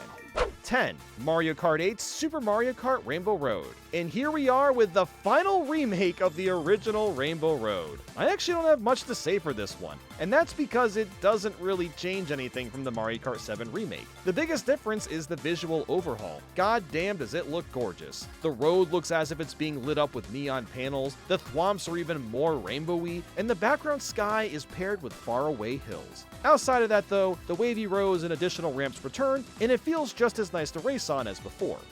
9. Mario Kart DS's Rainbow Road. Man, it's amazing. After all this time, Mario Kart DS is still my favorite Mario Kart and has held up super well. Even the Rainbow Road was fairly innovative at the time, as it was the first one to introduce a loop and corkscrew. Outside of those two things, it's not really all that spectacular. I love how chirpy and energetic the song is, but its track layout for the most part plays it safe. But even still, it's pretty nuts how vibrant and nice it looks for the DS. I also like how the beginning has the long winding turn with the boost, just like in Double Dash's Rainbow Road. So while it may not be too crazy, it still delivers and feels like a great way to end the game. 8. Mario Kart 8's Mario Kart 64 Rainbow Road. A remake of my most nostalgic Rainbow Road was one of the best things to come out of Nintendo from the 2010s. They improved on the original a lot too by getting rid of most of the star walls, creating an absolutely banging remix, and made the track look as eye-popping as possible. The Chain Chomps make a brief appearance too, but instead just bounce on this road to make it a bit wavy for tricks. It also doesn't loop, a giant train throws coins on the road, and the beginning adds in dash rings to really let you take in the environment. Even the neon characters return as fireworks and go off occasionally. This is all great, but the big issue is that it's over too quickly. A core element of Mario Kart 64's Rainbow Road was the fact that it lasted a long time, and it's strange to see that pulled out entirely. Now of course, it might be boring to have a track that long, but it just kinda feels off. But even still, it's super satisfying to play, and is well worthy to be claimed as one of the best Rainbow Roads of all time. 7. Mario Kart 8's Rainbow Road. While this may be one of the most underwhelming Rainbow Roads ever, that's just because Mario Kart 7 set the bar so high. The space station theme is kinda cool, and this is still a beautiful looking track. Just look at the toads floating around at the start. They seem to be having a good time. I also like that it maintains a good semblance of difficulty, with tons of sharp turns that can be hard to make at higher speeds. The section in the middle is pretty neat too, as it breaks up the color and sends you into a station with roads that switch up its push and pull. And I do like how in the end, the road splits into two and they kind of weave through each other. It adds a lot of replay value by having you try out slightly different routes each time. And honestly, this is one of the only tracks where you really get a sense of the anti-gravity, as the roads are twisted around in so many directions. This Rainbow Road just doesn't have that wow factor that people were expecting since this was the first HD Mario Kart. But it didn't have to be. I can still appreciate it for trying something a bit different. 6. Mario Kart Double Dash's Rainbow Road. This is the first time we really saw the track design get out of control. The turns are absurdly sharp, you're constantly flying through the air, and there's boosts littered across the road, making it easy to slip off if you aren't careful. Even 20 years later, Double Dash's Rainbow Road holds up shockingly well and really forces you to learn how to drift to win. I also love all the items floating around in the sky, and they're all covered in this rainbowy goo. What really sells this one though is the music. It's ridiculously infectious. Not many songs scream fulfillment and joy, but this one does. It makes you feel epic to get to the end of the game, and it's putting you through a final test. Double Dash's controls are extremely loose and chaotic, and it pairs perfectly with this Rainbow Road's nature. When this does eventually get remade, I really hope it doesn't change that much because it's already spectacular on its own. 5. Mario Kart Wii's Rainbow Road. Now we're getting to the big boys. Wii's Rainbow Road is one of the most iconic versions of this track. It takes the idea of complexity from Double Dash and turns it up to an 11. You'll dive down a steep hill right at the beginning, then are thrown into a sharp turn with a wavy road. You'll drive through a portion with massive holes in the road, squeeze through the sharp turns, drive through rainbow portals, and wrap up being surrounded by circles of sparkles. This is the pinnacle version of what Rainbow Road is. It perfectly sums it up as exciting, chaotic, challenging, and memorable. And I mean, it's floating right above Earth too. That makes me wish this Rainbow Road was actually real and was in space next to our moon or something. And that music, man, it has the same rewarding vibes as Double Dash, but is somehow even catchier. 4. Mario Kart 7's Rainbow Road. We've officially gone from racing to experiences. For over a decade, I have sung Mario Kart 7's praises to the moon, the Saturn's rings, and back to Earth because of how awesome it is. It manages to evolve the idea of what Rainbow Road can be and still feel like a Rainbow Road. These tracks always take place in space, so why not briefly drive across, say, Saturn's rings, or head out to the top of the moon? It's not just the creative track design, it comes down to the music too. It gives off this sense of wonder as you circle around the road, looking upon your surroundings and noticing how close you're getting to these planets. It's something we've never seen before, and the music carries its wonder and changes its tone once landing on the moon to really show off that it's putting us in a new destination. I absolutely adore this Rainbow Road, and the only reason it isn't number one is because of a few newer Mario Kart tracks that have managed to top these high expectations. 3. Mario Kart 8 Deluxe's Mario Kart Wii Rainbow Road. Nintendo has done it. They finally did a proper remake of the most iconic Rainbow track. While it is based on the Tour remake, getting to play it in Mario Kart 8's engine is nothing short of magical. It feels exactly the same as it did on the Wii, the remixed music is fantastic, and it looks sublime. Hell, falling to your death even has the same fireball animation of sinking towards the earth like in Mario Kart Wii. They literally added that in for just this one track. That's some fan service right there. The visuals are absurd too. We've never seen a Rainbow Road look this good. Well, at least until recently. 2. Mario Kart World's Rainbow Road. Alright, so I'm trying really hard to not have recency bias with this one. I don't think it's my favorite Rainbow Road of all time, but holy Nintendo went all out with this one. This is one of the most visually appealing and colorful levels I've ever seen in a video game, period. What makes this Rainbow Road so special is that it's split into 4 different sections which are all unique laps. Each section feels completely distinct from one another, both visually and musically. The first lap starts off as your typical looking road, but it has this color glassy style to it. The music embodies a build-up for something greater to come and gets you anticipated. The second lap completely changes gears and puts you into a landscape with glistening waters, beautiful sapphires and gems, and calms things down. I love how the opera singers lightly come into the piece, soothing the mood but keeping tensions high. The water then switches to a more blue-esque palette, matching the calmer tempo. The third lap switches gears drastically again. The music starts with a foot pedal thump and kicks into overdrive when you hit the road atop a space station. Difficulty starts to creep in with more challenging turns, and the music picks up more as this is happening, and you reach towards the rainbow-like section. And finally, the fourth lap starts off almost sucking you back into the track in a vortex-like manner, and the music jumps to a more blissful beat. As you land, it gets more excited, and you see a train pass with a bunch of enemies from the previous tracks, and they're all cheerfully waving you to the end. My God, this Rainbow Road is perfect when it comes to spectacle. I have no idea how Nintendo can top themselves after this. The only fault I really have with this track is that it's way too easy. Not all tracks need to be difficult to be fun, but one of Rainbow Road's staples is challenge, and you're not going to find that here. After several playthroughs and years and the spectacle wears off, I have to wonder what the general opinion will be for this Rainbow Road. But even still, it's an emblematic way to start off the Switch 2 generation and show off the power of the console.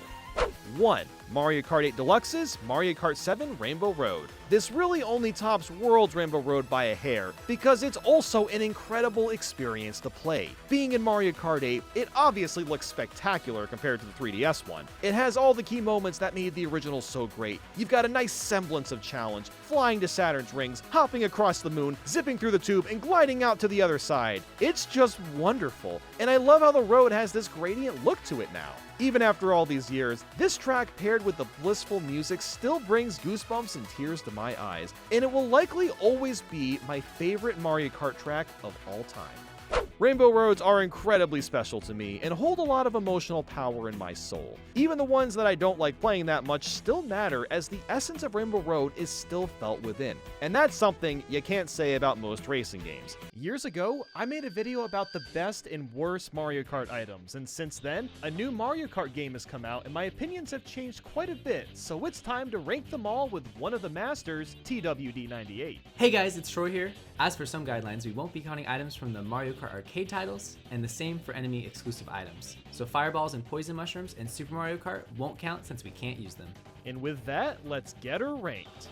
35, Lightning Cloud. We're starting with what's essentially an anti-item. That's right, you get a bit of a speed boost around corners for the first 10 seconds, and if you don't pass the lightning to someone else, you'll shrink down, losing all your speed equivalent to a lightning shock. Now you'll actually add a second to the cloud when you pass it off to someone, giving them more speed, which can lead to this hot potato exchange, but in the end, someone's gonna get zapped. It's the only item in any of the Mario Kart games that sends the racer into a straight panic.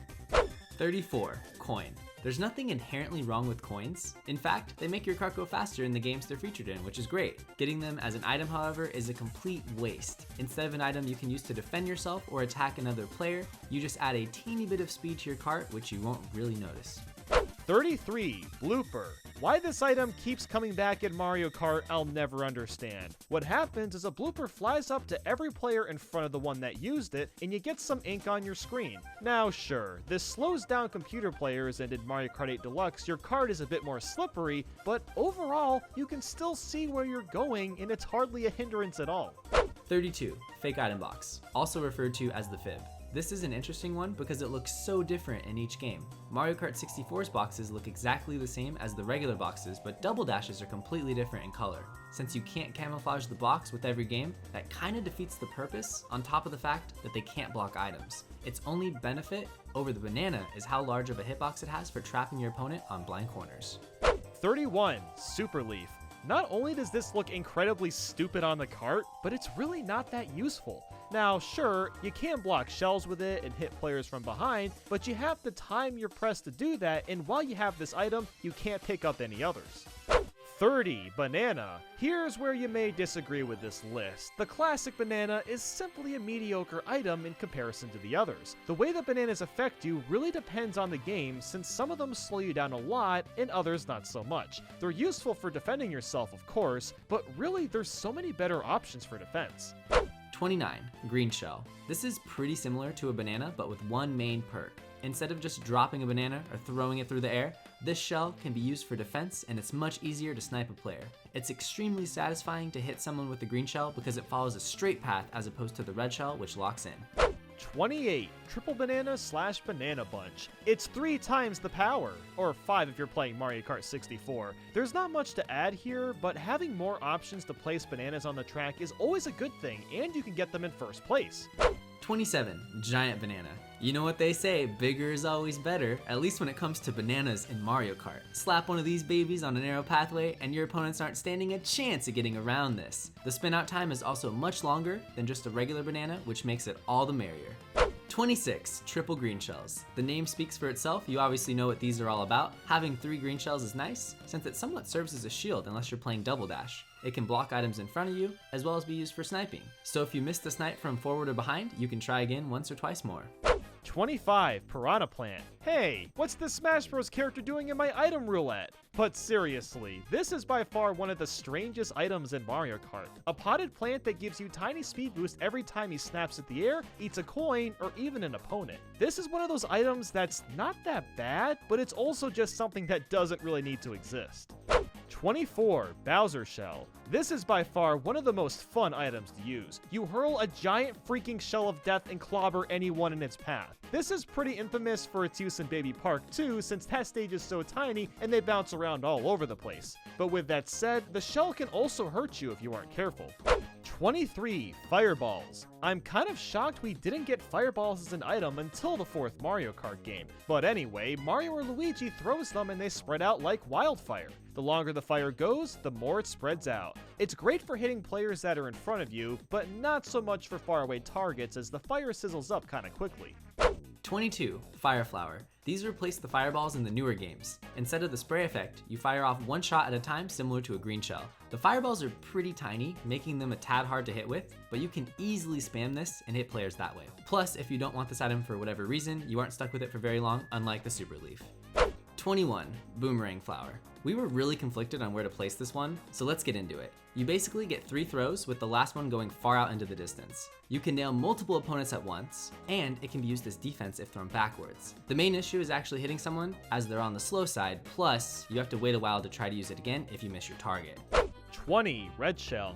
So here's the thing, the red shells are dramatically different in the games they're featured in. They're pretty crappy in the older Mario Kart titles, but quite useful in the newer ones. That's because the homing technology took a while to really come to good use. It's common to use a red shell in Mario Kart 64 and watch it hit a wall when the player is 2 feet in front of you, but with Mario Kart 8, 7, and DS, they actually travel quite a ways to hit a player. And of course, they can also be held from behind for defense, which is obviously a plus.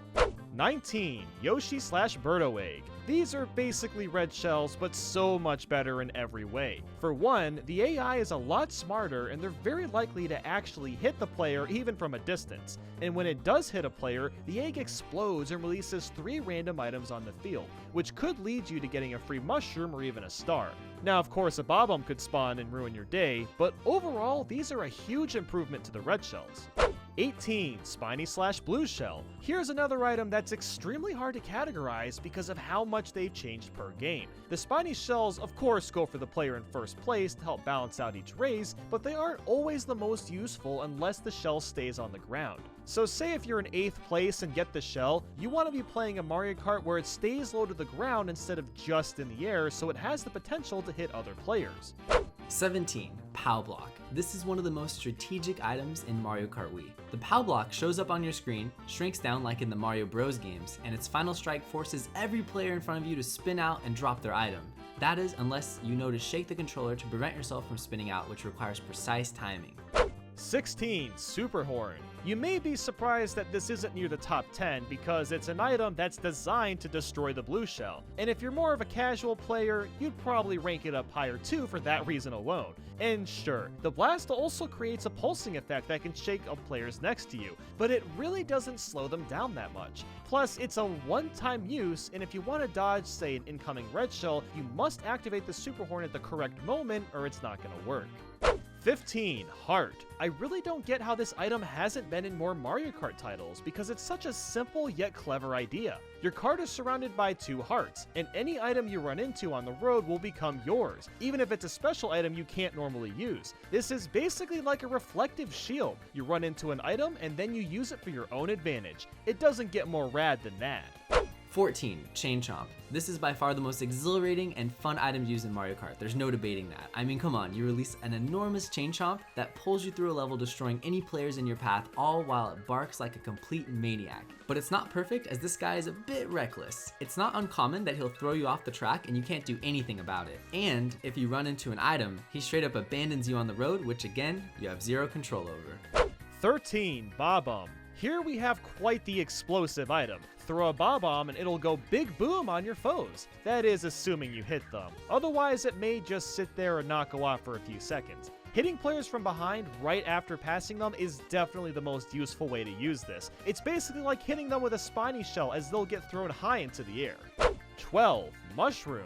You get a nice little speed boost. It's about as basic as an item can get. Being basic can go a long way, as even one mushroom can lead you to taking some cool shortcuts or skipping large portions of the stage depending on what you're playing on. 11.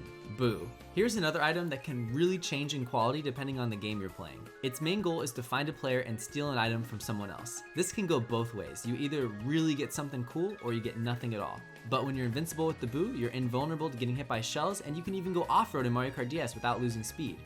10. Triple red shells. Now we're getting into the real bangers. When you get triple red shells, you get this feeling that you're set for life and have no worries in the world. It's 3 red shells that you can use for defense or to easily jump in placement, as you can chain them from one player to the next.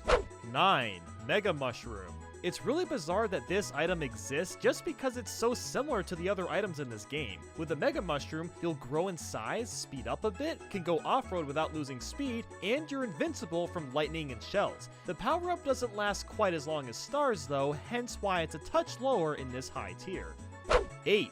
Triple mushrooms. The more mushrooms you got, the merrier. Now don't take that too seriously. Anyway, having 3 mushrooms is incredibly vital for tons of tracks when it comes to using shortcuts. And since you can save the mushrooms, that makes it a little bit better than the Mega Mushrooms since you can utilize them more effectively. 7. Lucky 7. You really do have to be lucky to get this. You get a barrage of 7 items that circle around you that you can use as defense or to attack players. This is one of the best items of all time, but your odds of getting it are slim to none. Not only is it rare, but you have to be in a middle placement during races to even have a chance, so best of luck. 6. Crazy 8. There is not much else to add, except you have 8 items circling you instead of 7, which adds the blooper. That's pretty crazy, isn't it? Yeah. 5. Feather. We've decided to not include Mario Kart 8 Deluxe's version of the feather because that's only used in battle mode, but in Super Mario Kart, it really raises your wings. You want to talk about a broken item, this is it right here. You can literally jump over huge sections of a course, creating shortcuts which would usually be impossible. The only downside is if you don't know the tracks, you can't benefit much from the item. 4. Golden Mushroom. Originally named the Super Mushroom in Mario Kart 64, but renamed in the later titles because, let's be honest, Gold Mushroom sounds so much better. It's a mushroom inside a million mushrooms. You can go as fast as you please for a limited amount of time, and it's purely fantastic. Really, the only negative is you can't avoid things like shells or lightning with it, but even so, you're at a huge advantage with this in your arms. 3. Stars. An item featured in every single Mario Kart game. This shouldn't be a surprise to anyone. Any item that's gonna make you invincible has to be near the top. And plus, you go a little bit faster, can bash through the racers, and get a nice catchy jingle that makes you feel like such a special guy. 2. Bullet Bill. This is what you get if the Star and Chain Chomp made a baby. The Bullet Bill does not play around. Use this and you'll get charged forward at insane speeds, all while being invincible and knocking players out of your path. And in some games like Mario Kart Wii or Deluxe, it's beyond OP. Like here, this trick on DK Summit puts you near a death pit, but the Bullet Bill is so good that it saves you from dying and you get a huge boost out of it, cutting a portion of the track. Or this trick in Mario Kart 8 Deluxe, where you skip this huge chunk in Delfino Airport. I mean, just look at this. And number 1, Lightning / Thunderbolt. Remember how the lightning cloud was the worst item on this list? Well, with this, you are the lightning cloud. You've probably noticed throughout the video, we've talked about most items having a disadvantage at not being able to defend themselves against this particular item. Using this shocks every player and shrinks them down, decreasing their speed. This is especially vicious in games like Mario Kart 64, where you can squish a tiny player, slowing them down even more. And in the newer games, the players in the front of the pack are shrunken down for an extremely long period of time. This is why you may hear people scream at the top of their lungs, BAM! Shock dodge! when they evade the shock. Mario Kart Wii, one of the biggest Mario Kart games to date. It features 32 tracks, all with varying ranges of quality, so I thought we'd go ahead and rank them all. This list is based off how interesting the track is in terms of visuals and designs, and with that said, let's get her ranked. 32. SNES Mario Circuit 3. This is about as basic as a track can get. Coming from Super Mario Kart, it looks essentially the same but more 3D-ified. There's plenty of sharp turns to make, which add a good dose of challenge, but there isn't much to get excited about. There is one portion around the end where you can take a shortcut with a mushroom, but that's nothing too crazy. It's not a bad track by any means, just really underwhelming. 31. Luigi's Circuit. This should have came out when the year of Luigi was a thing. If you remember that, then you've earned yourself a veteran's discount. Anyway, this is another simple track which isn't all that challenging. Again, it's not bad, but it's only slightly more exciting than the track before this. You got speed boosts at the end, which is cool I guess, and there's a lot of Luigi memorabilia all over the place. It serves its purpose as a beginner track, but nothing more. 30. DS Yoshi Falls. If you like going in loops, then Yoshi Falls is for you. Well, it's not just that. The sides are slanted, and you can even drive across the waterfall if you really wanted to. There's also a lot of speed boost and a bridge segment that you can trick off of. Visually, it looks great. I love the idea of driving in a luscious valley type of place, but again, it's just a glorified loop.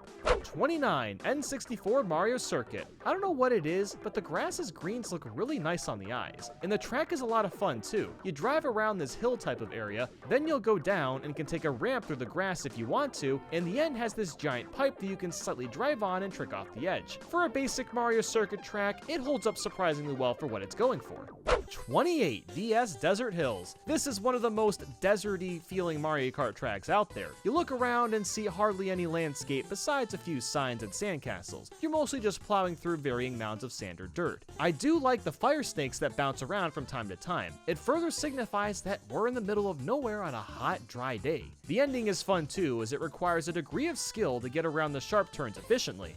27. SNES Ghost Valley 2. If you're here for some spooks, you've come to the wrong place. Ghost Valley 2 is one of those satisfyingly hard tracks. There's hard corners everywhere, forcing you to stay on your toes. There's a lot of holes in the walls too, and plenty of boos stalking us all in the sky. But this is also a remake of a Super Mario Kart track, and while it's enjoyable, it's very flat and gets old quickly. I just wish it did a bit more to spark more interest, since everything looks and feels samey.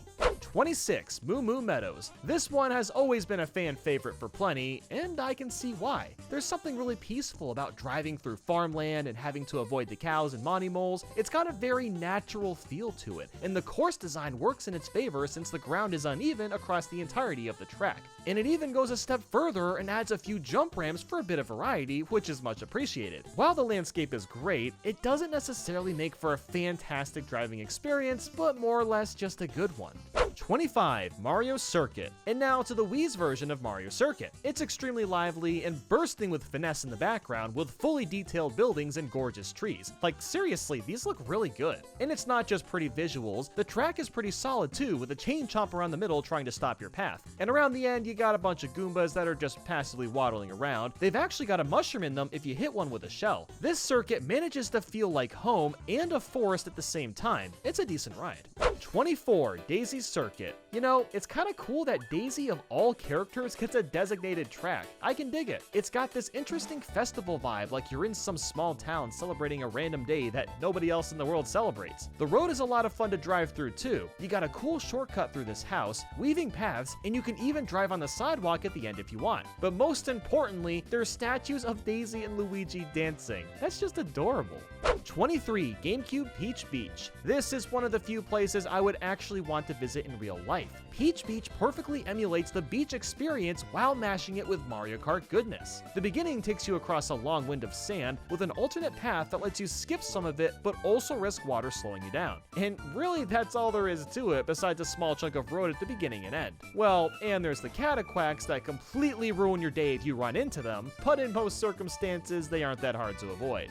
22. N64 Sherbet Land. You know you got a good track when I don't complain about ice physics, because they don't really exist in this remake. Sherbet Land at its core is super simple. You're driving on top of some glaciers and have to avoid penguins along the way. There's of course a cave near the end that has a narrow field of view and more penguins to avoid, but that's really it for variety. Regardless of its simplicity, something about Sherbet Land is genuinely great. It has some impressive immersion while working with so little, and again, the ice is fun to drive over.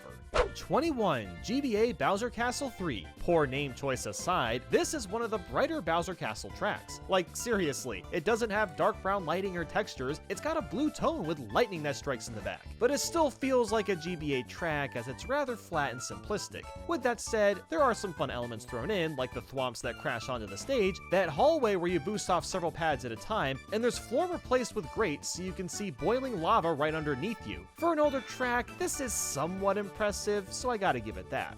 20. GameCube Mario Circuit. It kinda gives the same vibes as the N64 variant, but with more going on. The beginning shows off Peach's castle in all of its glory, then you make a turn with this big old chomp that makes you steer wide around. Then you dive into a tunnel and want to remain in the middle of the road to prevent getting bit by the plants. And the end has some Goombas and a really bumpy road that you can trick off. There's actually a lot that happens in this Mario Circuit, and frankly, it's more interesting than the Wii's despite it being older. 19. GBA Shy Guy Beach. For a Game Boy Advance remake, this is one heck of a beach track. There's not only a lot of sand, but a lot of water as well. The main gimmick is to jump around as much water as possible since that can severely slow you down. And when later laps hit, freaking cannonballs from the Shy Guy ships start firing at you. And then you have all these crabs to worry about on top of that. It's actually surprising how much is going on. With how hectic Shy Guy Beach is, it's also gorgeous to look at. The background has a tropical landscape filled with rich colors and fun eye candy. 18. Dry Ruins. This is similar to Desert Hills, but with a lot more happening. Firstly, the dunes are way steeper and more complex, which makes the track a lot tougher. There's also loads of Egyptian decorations all over the place, like this awesome Yoshi Sphinx. And following, you dig into a pyramid with sand pouring into it. What's really cool about this track is that it changes a little bit after each lap. Like pillars are falling on lap 2 and you can trick off them in lap 3, and the sand in the pyramid, well, it gets higher and higher as the laps go by. Changes like this make Dry Ruins feel alive and well, which is a great thing. 17. N64 DK's Jungle Parkway. The name does not lie. It's a parkway carved out through a jungle that DK supposedly owns. It's almost like a tourist attraction too, with the boats that float by as you go through. Jungle Parkway has a warm palette with a sunset and hundreds of lush trees. It's a pretty fun track too, with a big old jump near the beginning and a rocky cave to wrap things up. Although I do miss rocks getting hurled at you when you stepped into the grass like in the N64 version. That was a great touch that could have been included here too. 16. Mushroom Gorge. Mario is all about the mushrooms, so it's high time to get a track based completely off of them. The red shrooms can be tricked off, while the green ones you'll simply ride across. This creates a really fun dynamic in which the mushrooms give you a boost of speed, but also less control since you're in the air, and you have to learn how to balance that. This is especially noteworthy in the cave, since it's filled with nothing but these shrooms. You even got a split path to keep things more diverse. 15. N64 Bowser's Castle. I've always considered this one of the toughest Bowser Castle tracks, and the remake doesn't tone down much. There's several thwomps to avoid, and some of them literally chase you down to try to block your path. And all the corners are 90-degree turns, which adds to the difficulty. I've always found it odd to see that garden area near the beginning and the one after the stairs, because most of the time these castles are nothing but brick and stone. 14. Toad's Factory. That's right, Toad owns a factory, and this is official proof. I don't know what he makes, but the factory is so big that you can race on it. So many elements of a factory were brought here. We got this stamping part at the beginning, which can actually squish you. Then there's a lot of conveyor belts with boxes to avoid, and then there's some curved conveyor belts which you can use to your advantage to gain speed, and the end is basically a construction site with a few speed boosts thrown in. It's a clever track that meshes real life with the Mario Kart world very well. 13. DS Delfino Square. Mario Sunshine is a pretty out there title in comparison to Mario's other ROMs, so the fact that a track based off Delfino Plaza exists at all is amazing. You drive through the plaza, and it's built to be pretty narrow, so it really feels like you're weaving in and out of the buildings. The end is pretty neat with this bridge that has a raising road and several speed boosts, and you'll never know how high or low the bridge is gonna be. I really wish we'd see more tracks like this. It brings back all that Sunshine nostalgia. 12. DS Peach Gardens. I never thought driving through a garden would be so much fun, but here we are now. You're mostly going around flower fields or hedges, but the layout is constantly changing, which keeps the race really fresh. And since this is a big garden, you gotta have some security, right? That's what the chain chomps are for, and as the main obstacle, they patrol the area and you have to avoid them. While driving through the flowers slow you down, it doesn't if you have a mushroom, which creates a really fun dynamic when playing this track. 11. Moonview Highway. For those that were fans of Toad's Turnpike back in the day, this is basically the 2.0 version. The cars and trucks are even more ridiculous. There's a larger variety of them and are harder to avoid as they'll take sharp turns sometimes for no reason. The roads are really narrow and the turns go in deep, so you have to be extremely careful or risk hitting a car. The fact that the setting is at night too almost makes the track feel like some sort of chase. This idea is further indicated with all the speed boosts you can go over as well. 10. DK Summit. This one is simply a whirlwind the whole way through. Immediately, you'll take a sharp right turn and get launched to the very top of the mountain. Then there's several places to do half-pipe tricks or just snow bumps to trick off of. This summit manages to feel like a real mountain while also being something you'd see in the Olympics. And the ending is awesome. There's thick patches of snow with snowboarding shy guys, and you have to avoid all of them by tricking off the half-pipe. This is one of the few instances where we're encouraged to use these half-pipe ramps, and it doesn't feel forceful at all, which is surprising. 9. GameCube Waluigi Stadium. This is one of the most beloved stadium tracks out there. You'll constantly be getting large amounts of air and taking quick turns through the dirt. The plant section now has half pipe ramps, which I wouldn't say are super useful, but their addition makes sense and is a nice touch. And you gotta love that giant TV you'll occasionally see which observes how you're playing, just like an actual stadium would do. There is so much charm in Waluigi Stadium. What's not to love? 8. Rumble Volcano. Despite all the lava tracks in the past, there's never really been one solely focused on a volcano until now. And man, is this a treat. We start by going into the side of a volcano and driving around a bunch of narrow rock debris. And the outside, well, it's basically just hell. You'll find loads of dead trees, other volcanoes shooting lava and fire, and you even got fire snakes hopping around near the end. I also love the giant question mark blocks that are attached to the volcanoes and rocks. Something about that is just really cool. The track design is pretty challenging, which you'd expect from a place like a volcano, and it is a thrilling ride.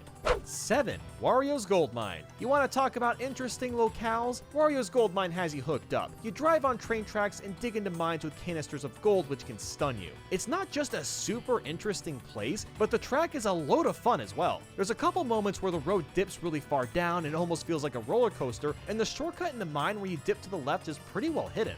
6. GameCube DK Mountain. And here's another infamous track. You begin by climbing up a bit of jungle, take this DK barrel cannon, and proceed to drive all the way back down. This is pretty similar to DK Summit, but the track is more dynamic in DK Mountain, which is why I'd give it the slight edge. The only weird thing is they added these jump ramps on a mountain when the mountain itself could have been used to trick, but that's hardly a hindrance at all. Not only do you barrel down this mountain, but it's extremely rickety with several boulders rolling with you. And near the end, the mountain starts to fall apart and you have to cross this sketchy bridge that constantly shakes. There's a good reason that people remember this course.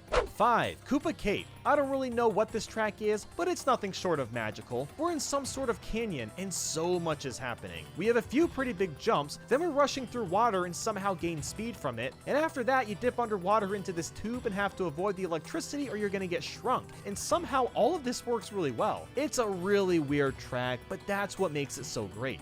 4. Maple Treeway. Fall is one of my favorite seasons, and an aspect of that is of course the leaves changing colors, and Maple Treeway takes that spirit and turns it into an entire track. Instead of racing on a road, we're on enormous tree trunks and roots, which in itself is a brilliant concept. But there's more. There's leaf piles you can drive through that sometimes have items, you've got this cool jump that launches you through a pile of leaves, and even the wigglers are hanging out. 3. Coconut Mall. Here's another level that throws you into a location that's slowly going away because of online monopolies like Amazon existing. The mall. Everything you'd expect is here. The escalators, a shortcut through a store, water fountains, and crazy drivers that don't know how to park. All the basic elements from a mall are incorporated in this track perfectly, and it manages to be a blast with multiple paths to take as well. 2. Bowser's Castle. By far the best Bowser's Castle Nintendo has ever made. It defines what these types of levels should be. A perplexing amount of turns and corners? Check. Drive into Bowser's mouth at the beginning? Check. A ridiculous half-pipe section with a Bowser statue shooting fireballs down the middle? Check. Random lava geysers that burst out of the ground? Checkmate. This track is a banger and a half. And 1. Rainbow Road. I mean, what else could it be? Nintendo tends to go overboard when making new Rainbow Roads, and this one is no exception. You start with this deep dive in the road, followed by loads of tight turns and 2 big holes to avoid. After that is more insane turns and some zany launchers, and all this is coupled with some fantastic music and great level design. It's by far the hardest track in the game, and that's how it should be as the big finale. And there you have it, ranking every Mario Kart Wii track. It was pretty fun to go back to this game and try to piece together what makes these tracks so memorable and so great. How much dumber can these videos get? I know! Let's see how fast we can unalive in Mario Kart 8 Deluxe. Okay, well, not really. The goal is to go out of bounds in every track as fast as possible. So basically the same thing, right? Are you ready? Which track will be fastest? Let me know down below, and let's hit rock bottom. Starting with Mario Kart Stadium, it seems like just driving forward and off to the side would be fastest. But nope, just drive backwards and spam those mushrooms to go off-road. Woo! Water Park is a pretty goofy one. There's an endless amount of guardrails, at least until the jump at the end. I swooped way over and went out of bounds going into water. The sheer irony. Mario Kart doesn't play by its own rules. Sweet Sweet Canyon is another one that just has so much protection that it took a bit before getting to this pink section and flying off for a clean victory. Lekitu's getting some work in today, isn't he?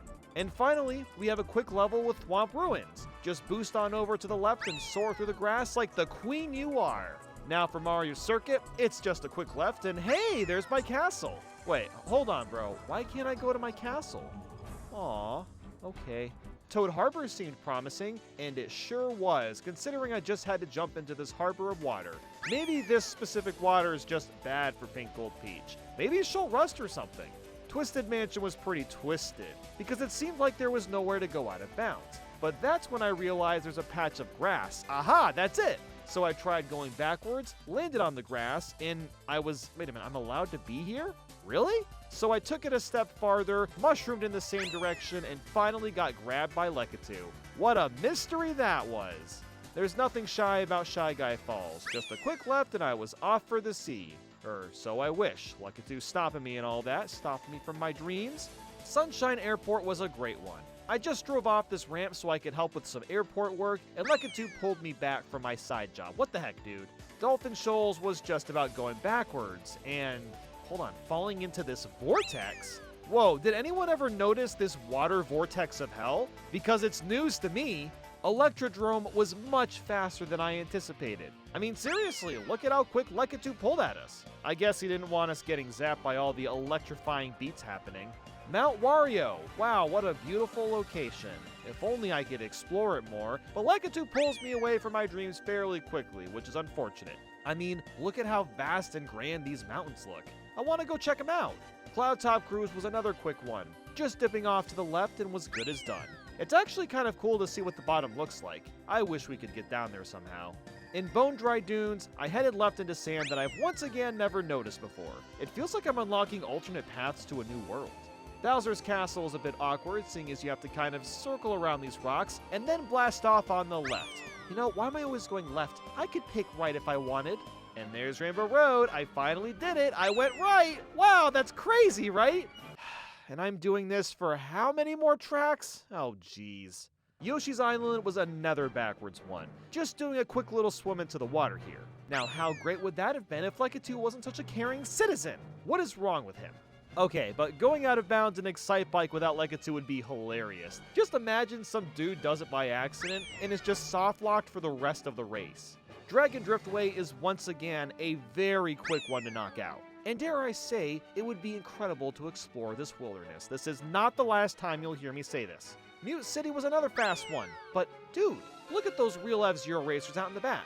When are they gonna join us on the track, huh? Are they wusses? Wusses! They're wusses! Baby Park, Baby Park. It's completely guarded up. Although I still tried to escape. In fact, it looked like I stood a chance a few times. I mean, look at how much height I was getting. But there seems to be an invisible barrier, which is quite saddening. Oh, sob. Oh, cry.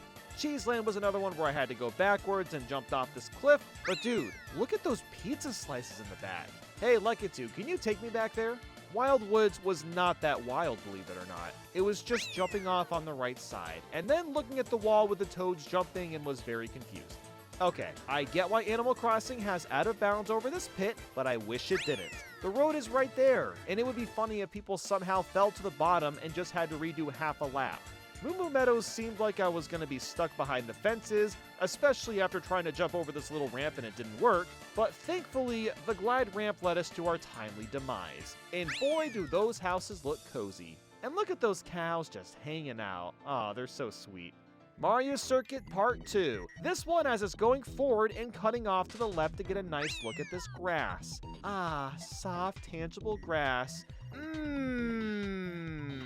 Cheep Cheep Beach was somewhat quick. Just to jump off this glide ramp and diving into the coral reef was the fastest. I'm also just noticing the clashing contrast of Cheep Cheep and these regular fish. Cheep Cheep really do look vastly different, don't they? Toad's Turnpike was a bit different, because I wasn't sure if backwards or forwards was going to be faster. But if we compare both these times, we basically do the same thing, and this one ended up being the faster route. Well, how about that? Dry Desert has lots of sand, but that extra dark sand, oh, that's a no-go according to Lekatu. I don't know what I ever did wrong, but okay. I was actually thinking I couldn't go out of bounds in Donut Plains 3 until I noticed this fence area. So by going backwards, I zoomed over it, and would you look at that, Lekatu saved me from my graces. How dare you! Royal Raceway was another quickie. You just jump into the water right over here. How fantastic and refreshing. DK Jungle has a nice lush garden behind us, so just going backwards and boosting towards the leaves did the trick. Ha! Gotta love nature, am I right? Wario Stadium was a bit harder to find, but I did find something. By going near the end before these girders, I just drove to the left and almost made it to the mud. Oh, it was so close, guys. Like, wow, look how close that was. Wow. Oh my god, whoa. Sherbet Land was a really surprising one. You'd think that this ramp would let me go out of bounds, but it simply doesn't. I tried it a couple of times, and I was always forcefully pulled back to the ground. So I tried a few other ramps, but just didn't get any luck. So I guess we'll just have to survive for this one. Oh man. Now, Music Park was pretty basic. You just turn around and slowly go off to the side. I actually used a mushroom and completely overshot my death, which I didn't think could even be done. Yoshi's Island was fairly fast. By just heading over to this bridge, I was able to jump off and get a glimpse at the water underneath that I'll never feel on my skin. Aw, man. Tick-Tock Clock was really nice. Look at this nice big opening to fall into. Oh, yes! We can finally rest in peace. Finally! Piranha Plant Slide was a really weird one. As usual, it doesn't take that long to fall, but look how long it takes before Lekatu grabs us. Did bro really want to save us, or is this just some contractual obligation that he has to follow? Then there's Grumble Volcano. I just had to dip a bit to the left and almost take a dip into the lava, but not quite.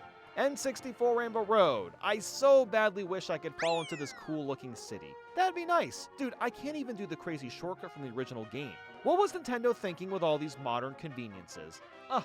Wario's Gold Mine didn't take much time, but I noticed something once going out of bounds. There's a little peg just begging to be stepped on. So I drove on over and stood on the peg, just gazing into the houses ahead. Imagine actually living there. Literally one big rock and that whole house is coming down to the ground. SNES Rainbow Road was also pretty quick, and man does the background look gorgeous. Those radiating hills, I gotta visit it someday. It's on my to-do list. Ice Ice Outpost has a lot of guardrails, but there's an opening near the ending that's wide open for a shortcut or falling into the icy abyss. Hyrule Circuit was pretty straightforward. It was just a quick dive off this glide ramp to hide into the tree. Neo Bowser City was another quick one. Dude, at some point I'm gonna have to mod out Lekatu so I can fully explore all these levels, which yes, I did do that a couple years ago, but I mean for every level. Ribbon Road was simple enough. I just had to turn around and use all my mushrooms to fall off. And I'm kinda surprised that these toy boxes aren't real toys in real life. Super Bell Subway doesn't seem to have many options, but just driving the wrong way down this rail will trigger Lekitu to grab us real quick. Like, bro, just relax, okay? I mean, I'm fine. Like with the other F-Zero track, Big Blue doesn't take long to fall, and it doesn't take long to notice more F-Zero racers on their own track at the bottom. They're still wusses, they are.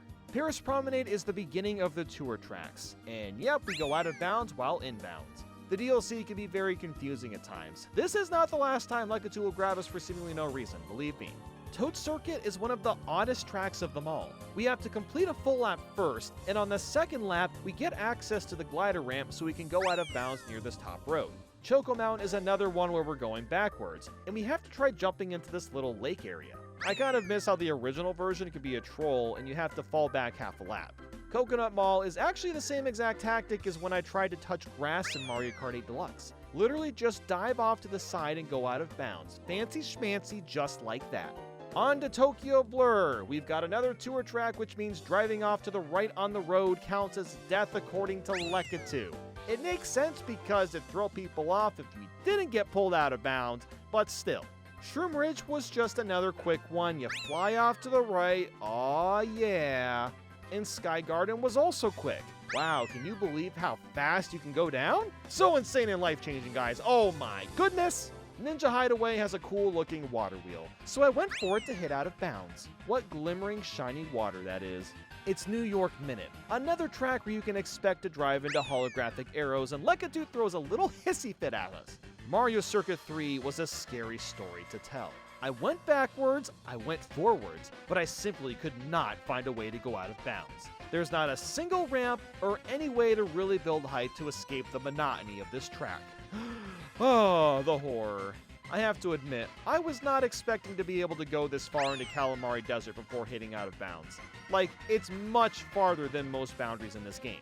Waluigi Pinball, you just drive for a bit, then head left to go off course. It's really that simple, believe it or not. Hey, it's Sydney Sprint, and we've got another fun arrow to drive through which pulls us away. Oh, howdy boy! Snowland is another backwards one. You just hop off here to the left, and yep, how is there still 30-something tracks after this? Oh, this is too much. For Mushroom Gorge, I just drove towards these rocks and, guess you can't drive over them. Alright, well, veering off a bit, I was able to meet my demise. Well, kind of. High Sky Sundae was a lot faster than I thought. I dove towards the left into this delicious sweet treat, only to be taken away by our mortal enemy Lekitu again. You ever think he actually, wants a day off? London Loop was kind of wild. After running into the arrow as usual, Bro pulls me way ahead. It's so far ahead that it could almost be considered an underrated shortcut. Boo Lake has lake water, but anything on the outside is forbidden for some reason. I don't know, I can go into the road lake water, but not the other area. Makes sense. Rock Mountain was another fast one. You just go to the left, yada yada yada. I think you get the point by now. Maple Treeway has a little hidden spot just for us. Yep, you go into the little crevice and then Lekitu is forced to continue doing his job for the rest of his life. I hope you like it, Lekitu. Berlin Byways was just a quick gallop across to the left of this intersection. But there's no arrows here. Whoa, what a shock that is. Peach Gardens has lots of out-of-bounds areas, but we dove right into this crystal clear water, which I've never noticed in my life until now. Wow, so cool. Merry Mountain was very surprising. I somehow got out of bounds by just going behind this fence. I mean, damn, Lekitu, that's what you call picky.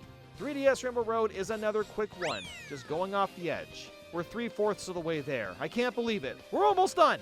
Okay, what the heck, Amsterdam Drift? I go out of bounds on this road with no arrow, but then after I do it, the arrow spawns? I guess I entered a checkpoint that let the arrow spawn again.